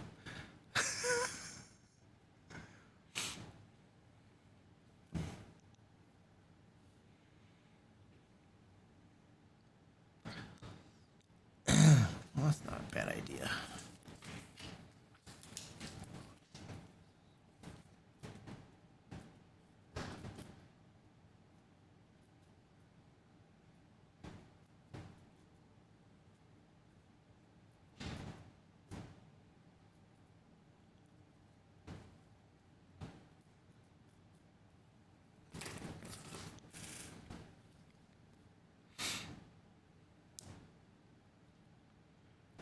I have seen a YouTuber talk about job boards. It sounds like a good idea. I've done job boards in my games before. For my Pathfinder 2 game, we had a job board, and that was most of their side quests were from the job board. They would literally go up to the job board and be like, let's do that one, let's do that one. And I would have it ready, you know. It wasn't like a fully fleshed out Luke adventure, but I had enough notes that I could run the adventure for them, you know, with very minimal preparation. That was their job board, because they weren't going to do most of those things in the job board. So you didn't want to have too many details, because they were probably not going to get used. So you just have very high level notes, and then you'd improvise everything, you know, almost everything. Do you have any tips on how to keep your players interested during combat, preferably when it's not their turn? Kelton, yes. The very best thing you can do to keep your players interested in combat when it's not their turn is to take all of your D&D 5th edition books and burn them. Take all of your Pathfinder 2 books and burn them. And play a game system that is rules light, where combats go a whole lot faster. Burn all your rules heavy books. Get rid of them. Just burn them out, throw them, actually, you can sell them. Take them to your local friendly gaming store or whatever, and give them and donate them, and be like, we're done with slow, boring combats. We're getting rid of these. Get rid of those books and play a rules light game, like an OSR type game, or Shadow Dark, or Mothership, or Pirate Borg, or a rules light game. When you play some rules light games, you will see that combat goes a whole lot faster. And when combat goes faster, players are more engaged. It just works that way. When combats are slow, players are disengaged most of the time, because the players can see the combat's going pretty slow. They kind of pay attention, but they could be on their phone also. And they like when I'm in a D&D 5th edition game or a Pathfinder 2 game, combats are so slow that I can see what's going on. I can analyze this situation, and I can decide what my player is going to do on their next turn in like a few seconds. I'll know exactly what I'm going to do. And then by the time it's my next turn, I'll analyze the situation briefly. And then within a few seconds, I'll be like, okay, I'm still going to do that thing, or I'm going to do something else now. It doesn't take that long. And so essentially, if it takes about 15 minutes for everyone to take their turns, I don't have to pay attention during those 15 minutes. And so if I'm playing at home where I have 3 monitors, I 100% guarantee you that during a combat, I am not paying attention to what's going on. I am on this monitor working on something, answering emails, or posting a video, or I'm doing something else, or my camera's off and I'm upstairs grilling, I'm having a cookout or something, okay? And then when I hear that it's my turn, I just turn my mic on and I'll be like, and I'll run downstairs really quick and I'll resolve my turn. And resolving my turn takes 30 seconds because it's not hard. But for whatever reason, everybody else's turns always take forever. And so I become very disengaged during combat in D&D 5th edition or Pathfinder 2 as a player because it takes so stinking long. But when you have combat that is lightning fast, where things are just going, you know, well, then things become way more interesting, and then it's gonna be my turn very soon, and so it doesn't take nearly as long. And I'm more engaged. So the single best thing you can do to keep your players engaged during combat is to stop running rules-heavy games. The faster your combats can be, and the faster they get to take their turn again, the more engaged they're going to be. They just will be.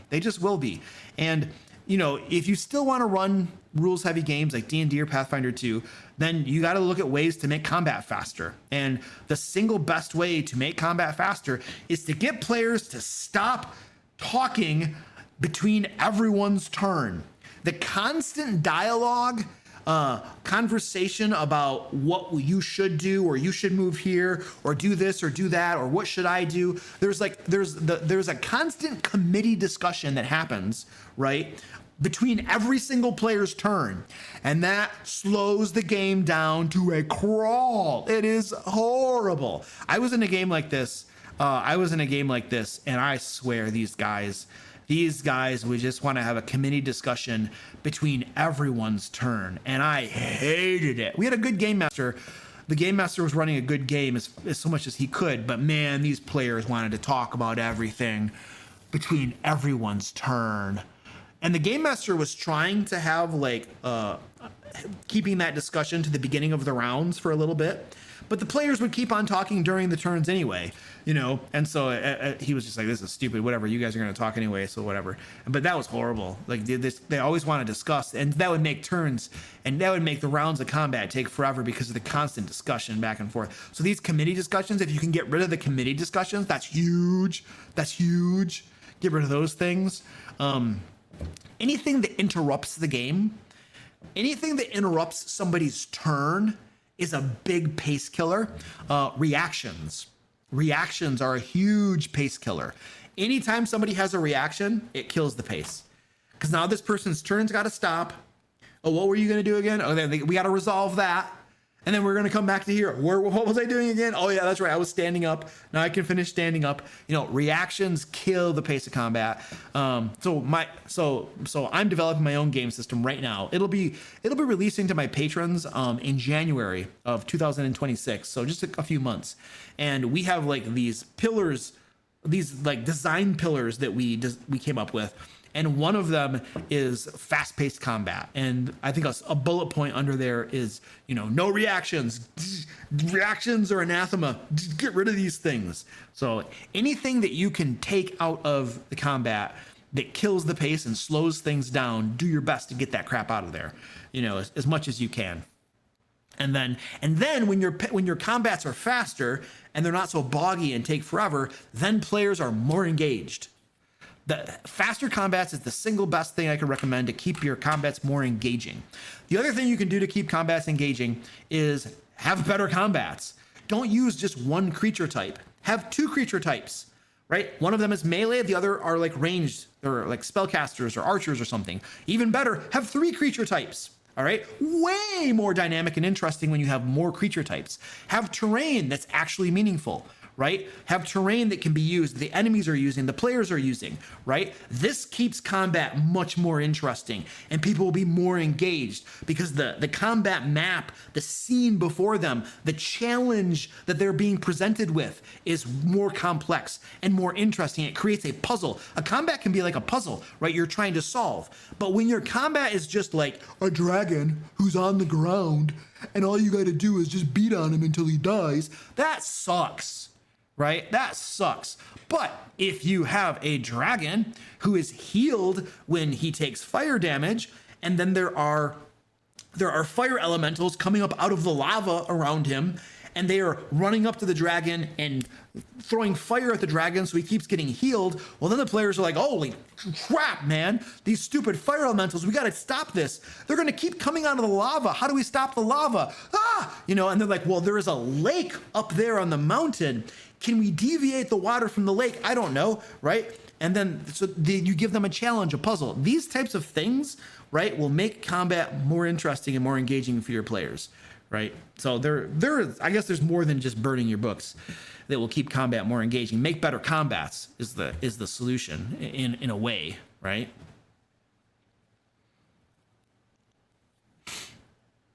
All right.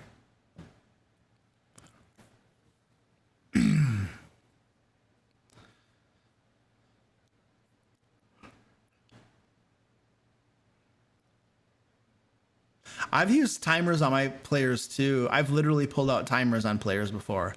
I've had some problem players who can't make up their minds and they get timered.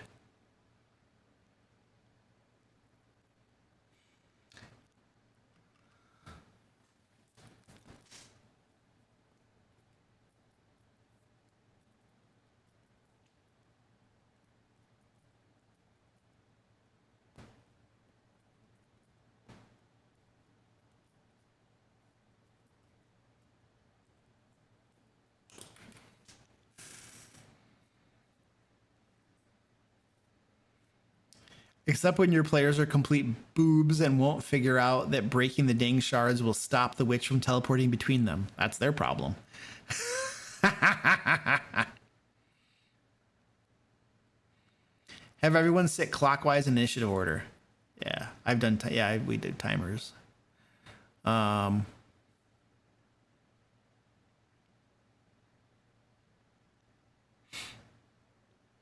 was this? How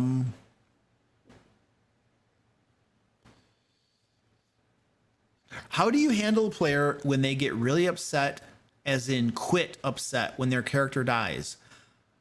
I'll tell you exactly what you do. You let them leave the game. Let them leave. That you don't want that player in your group. You just don't want them. You don't want them, baby. I'll tell you what, you let them walk. You let them walk, you show them the door, and the rest of you will probably have the best game session of your life because they're not there. And you don't have to walk on eggshells worrying about them getting upset. Because I'll tell you what, the person who gets upset when their character dies is also the person that gets upset at other things, more than likely. And so you're always going to have to be like, well, this makes them upset and that makes them upset and don't want to do that. Be careful about that. Be careful about that. Dude, just get them out of your game. Somebody who cannot control their emotions, who freaks out and gets upset when their character dies in a game that is about combat. You're wearing armor and you have swords. You're throwing fireballs around and you throw a fit when your character dies. You need to grow up, boy. Grow up. Grow up. Jeez, you whatever immature slob. Get out of your mom's basement, get some fresh air. It's a game about combat. It's like, who plays a video game where there's combat and then when they die, they're like, yeah, and they break their console? Grow up, dude. But my character and my backstory. Grow up, dude. It's a game about combat, all right? It's literally a game about combat. You're gonna die. And if you don't, then that's a miracle. Wow. If you're gonna cry and sob when your character dies, don't play a game about combat. Geez, go play Pokemon or I don't even know what Pokemon's all about, but play a game where there's no death. where you're not killing things and monsters. We're gonna go fight dragons. We're gonna fight monsters.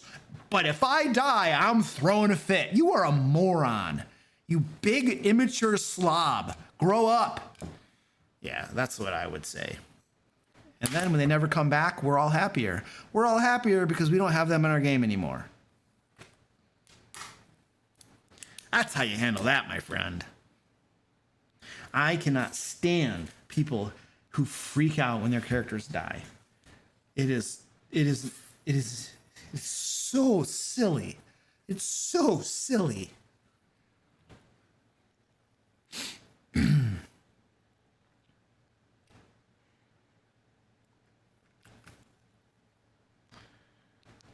Facts. Throwing fireballs is more effective than throwing fits. Yeah. I just threw a fit. In the old days, the DMs took the sheets and tore them up when they died. Yeah. I've had game masters who did that before. I thought it was funny. I didn't care. I think we started a fire. He gets so mad. I do, because it's like you're an adult playing a game, and you're going to get upset when your character dies in a game that's about combat. It's just like, how are you still alive? How do you like survive in this world? What happens to you in the real world when you lose your job because you're on your phone all day and you won't do your job, right? Like, what happens to you? What do you do then? Like, how do you even survive in the real world? How do you pay bills? How do you even have a job, right? Your boss asks you to do something. I don't want to do that. Throw a fit. Like, how do you even live in the real world if you cannot handle a character in a game dying fantasy death in a fantasy game? Like, how do you even exist in the real world, right? There is no safe space big enough to contain that type of stupidity. Jeez, it's just bonkers. It's bonkers.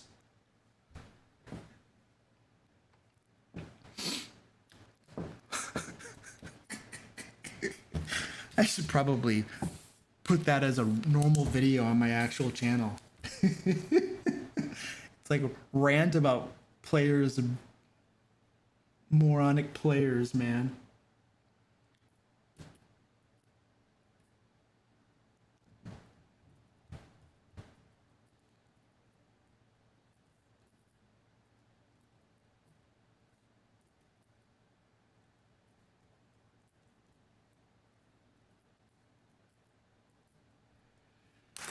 I'm exhausted now.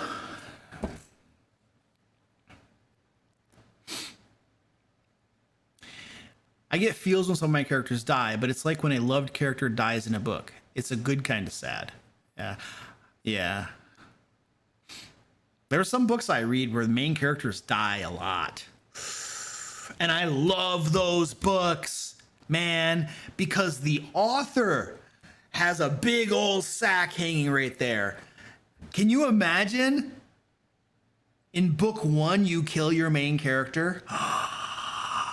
I'm like, when I read books like that, they could be excellent books, right? I'm reading the book and I'm just like, oh, this guy's a writer. He knows what he's doing. He is a good writer. I'll be reading books like that, you know? And then the main character dies in book 1. And my respect for authors who do that, it just swells. It's like, this guy is willing to kill the main character. You don't know what's going to happen. Anything's on the table. You can't predict anything because he might do anything. Anything could happen. Oh, baby. And then things get interesting. And you're just like, oh, this is good stuff, man. This is good stuff, right? He's willing to kill main characters. Woo, baby. Like, I love that crap. Those are the types of authors that I like to read. You know, they'll kill your main character off and they don't give a crap. You know, they'll break your heart and they're like, yeah, you like that crap? That's more where that came from.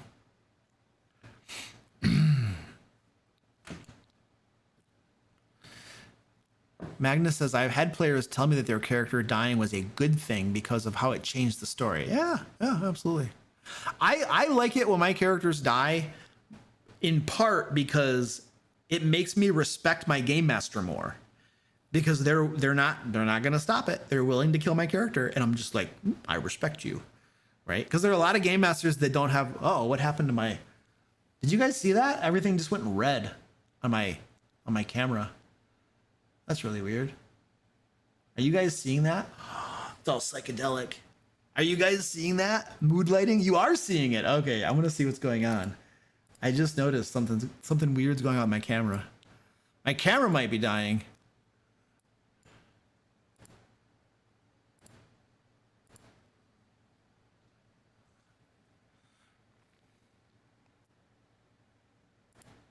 I'm trying to fix it right now. I don't know what was going on. Had to do with my exposure. -5 is the proper for that. I mean, I fixed it. I don't know what was doing that, but I fixed it. That was weird. Okay. That was fun. Mushrooms. Yeah, Lou's camera took a little something before stream. Yeah. I thought you were channeling your inner demon. Yeah, Brunch Princess. The problem, Brunch Princess says, I've never managed to kill characters. I have tried. They go down and then they recover. So I wouldn't worry too much about trying to kill characters. Like, as a game master, I wouldn't try to kill characters. I'm willing to let it happen. If it happens, it happens. You know, I'm not gonna stop it. So I think that's the proper. And I'm not saying you have a bad attitude or mentality. I'm just saying that I don't try to kill them. I'm willing to let it happen, and if it happens, it happens. But the problem is that for some games, like especially D&D 5th edition, dying is almost impossible. They've made this game where death is hard, and then if you do die. Revivify, baby! Woo! And you're just back. It's like whatever. It's like it never happened. Unless everybody dies, it's like it never happened. It's just this easy button. Boop. You're back up. It's like nothing happened. No consequences. Welcome back to the land of the living. Eee. They just made it an easy button. That's why. So it's like I've told you guys before. I'm designing my own game system, and we have a playable game system right now. We're tweaking some things and stuff, you know. Obviously, it's still pre-alpha, and even when we release it in January to our patrons, it will be an alpha release, complete alpha, with lots of playtesting and tweaking that will need to happen. But we had a discussion, I think the last time we were playtesting, about is raising, like, our game system is like a gritty game system. It's supposed to be a gritty OSR style, like, you know. Death is on the table. It's super fast paced. Combats are so fast paced. It is really cool. So, but we had a conversation. Should you be able to raise your characters from the dead? And we were like, well, I mean, geez, dude, if you can raise your characters from the dead when they die, what's the point of having a gritty game system? Like, if combat can be brutal and gritty, right? And you can die easily. Well, then if you can just raise yourself from the dead, what's the point? You might as well have it not be gritty, you know what I mean? And so we were like, yeah. So in our game system, there's no raising people from the dead. I mean, it's not in the core rules. Obviously, a game master, you know, with a little soft heart, can always change that, I suppose, if they wanted to. But whatever.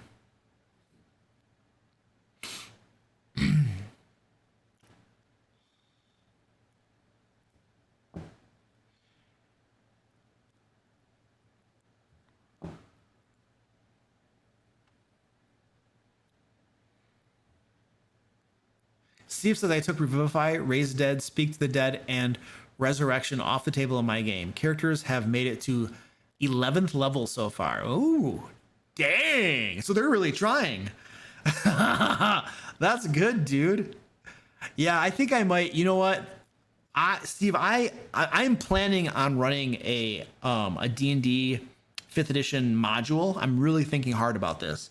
I'm probably going to run it on Friday nights. And I think I'll run it on Start Playing. But I think what I'm going to do, in my last video that came out on Tuesday, there's a link to where you can sign up to get notified when I run games. I don't think there's a link in this video description, but on my last Tuesday's video, I had a link where you can sign up. And then when I do open up a new game, I'll just email people and let them know, hey, I have a game open. So if you want to sign up to that, you can go to my video from last Tuesday and put your name on that list.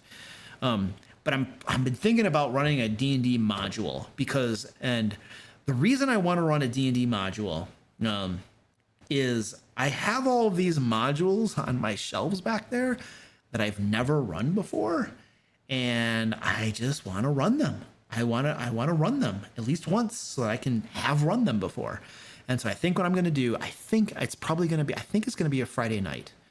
And it might be every week. I might do it every week, because if I run a game every Friday night, then you're actually going to get through the module in a decent amount of time. I'm just trying to figure out, do I have time to do that? But I really want to run a D&D module.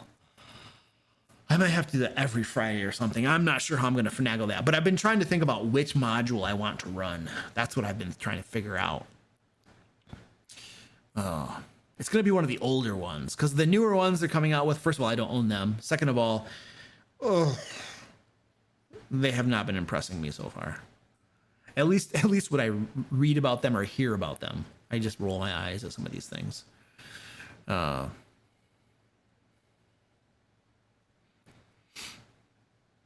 Yeah, that's what Fridays. Yeah, it would be online on Start Playing. Well, I can't do it on Sundays. I already have games on Sundays, and then every other Saturday I already have a game. So I think what I'm probably going to do is I'm probably going to try to run a module on Friday nights, and then a D&D module. I got to figure out which one. And then I think on Saturdays, every other Saturday, what I really want to do is I want to open up a game running in my game system, and get a group of players to start playing in my game system. Because then we'll have some people that can, start helping us play test it, with me, and then giving feedback, and we can change and tweak things.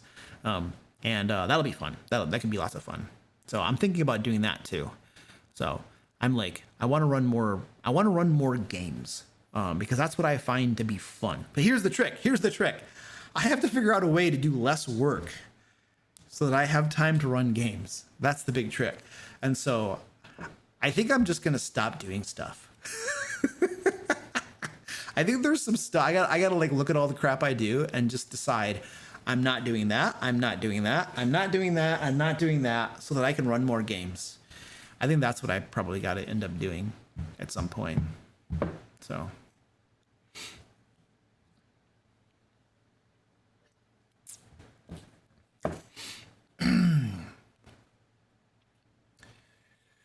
What are we talking about, Ripley? What was Ripley saying? Everybody's talking about Ripley. Oh, Ripley had a question up here.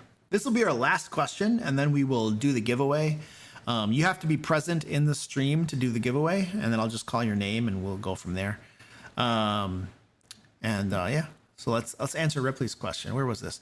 How do I revive a campaign after a 2-year hiatus for a group of players with 10 plus years of experience more than me, who told me to pause it until I learned the rules as well as them? Oh, screw that crap. Screw that. I'm sorry. This is my visceral gut reaction. Screw them. Screw them.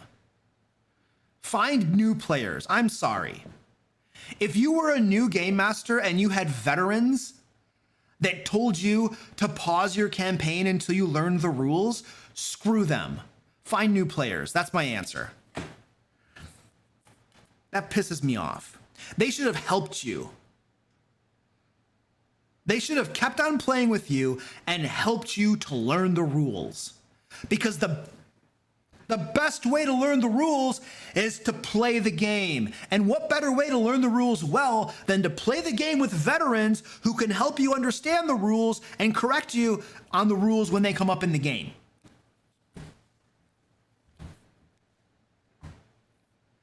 Here you have, this pisses me off, because this is one of the reasons, look it. Being a game master is not easy. Lots of people don't want to be a game master. Lots of people will turn away from game mastering because of the preparation you have to do, the work you have to do. I think it's enjoyable in a large extent. Creating adventures and stuff can be very enjoyable, right? But a lot of people don't want to do that. They just want to show up and play, right? They don't want to spend the time before the game getting things ready, right? So people turn away from that. Other people don't like to be a game master because of players, dealing with problematic players and player crap and all this baggage they bring and all the horse crappery they pull. Fair. You know what I mean? So it's like, there's already enough, and there are other reasons people don't want to be game masters too, right? But there's so many impediments and so many things that prevent people from being game masters, you know. And so now you have veteran players who should know that getting a game master and is challenging, and that there are a lot of people that don't want to do it. And so here you have a new game master who wants to run it, and their advice to you is pause the game until you learn the rules as good as they do, and they have 10 plus years of experience. What a bunch of turd bags, man. Don't do anything with that. Don't unpause your campaign from the hiatus. Go find new players. Tell them to screw off. That's ridiculous. Now, I might be missing context on that, right? I'm just taking what I have in the chat, right? So I might be missing some context there, but that is rather infuriating. Why didn't one of them run the game for you? So to help you learn why didn't one of them say, hey baby, it's all right, you don't know the game, that's cool, I'll run a few one-shots to help ease you into it, you know, and then you can pick up your campaign again once you have my point is this, like, maybe you didn't know the rules well enough so to even try to run a campaign. Maybe your campaign was a disaster because you just didn't know anything. All right. In that case, it's like, okay, you know, you really need to learn the rules at least a little bit to be able to do this. And we're going to help you. And let's come up with a plan how we can help you, you know, so that you can run this campaign and be a rock star. You know, and how can we help you? Their attitude should have been one of helping you. You know, not just like pause the campaign and call us when you're ready to run the game. It's bull crap. Turd bags. I know. I mean, I don't know. I don't swear. So I come up with creative terminology.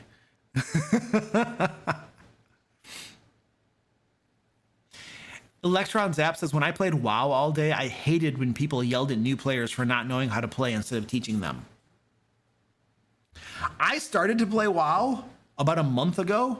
My friend Alan from Dungeon Coach, we're like actually friends, and he's really big into WoW. And we were at Gen Con, and he was talking to me about WoW and all this stuff, and I was like, I'm gonna start playing. And I played a little bit, and I'll tell you what my biggest turnoff was when I was trying to play. We were playing WoW Classic. My biggest turnoff is that I was struggling to get stuff done, and I would invite people to join my group so that we could do it together. They were in the same area doing the same quests as me, and I would invite them to join my group so that we could do it together and make faster progress, and they wouldn't want to join me. They just declined all of my invites, and I was like, man, they wouldn't like say anything bad to me. They would just decline, and I'm just like, this is stupid, man. Like, we're in the same area, and we're stealing each other's stuff. Like, the enemies drop stuff, and we're stealing each other's stuff. You know what I mean? We're competing against each other. Wouldn't it make more sense to work together? I don't know. Maybe I don't understand enough about how that works, and maybe I don't know that it would actually hurt them more than help them. I don't know. But anyway, my biggest turnoff was when nobody wanted to group with me, and I was like, this is stupid, man. Everybody's just going to be a turd and nobody wants to group. Like, screw this crap. And I haven't played in a month now. Over a month. I don't know. I have to cancel that subscription too. So, but I totally got you. In so much that like, how people treat you can be like a big turnoff to playing in a game.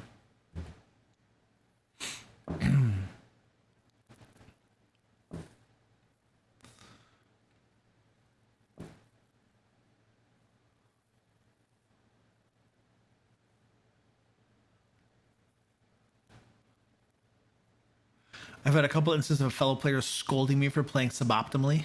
Yeah. I mean, I don't know. I feel like there are some instances where a little bit of correction is needed.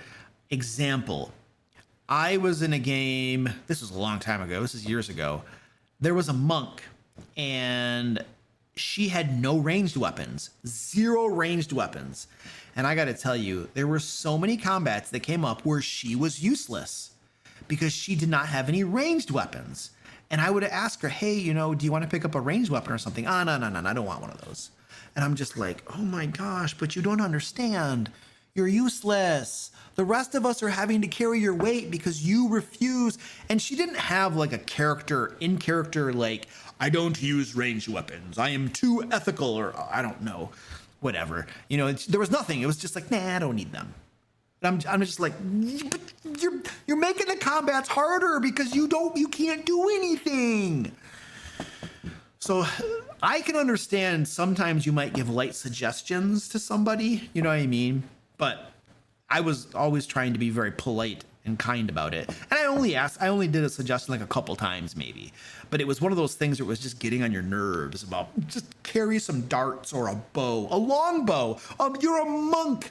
It's totally a thing where, you know, Tibetan monks and stuff with the long bows. I'm sure that's like a thing, right? Like at least some monks. I might be getting my monks wrong, but like that's a thing, you know? So like just get a longbow. Nope. No ranged weapons. No ranged weapons.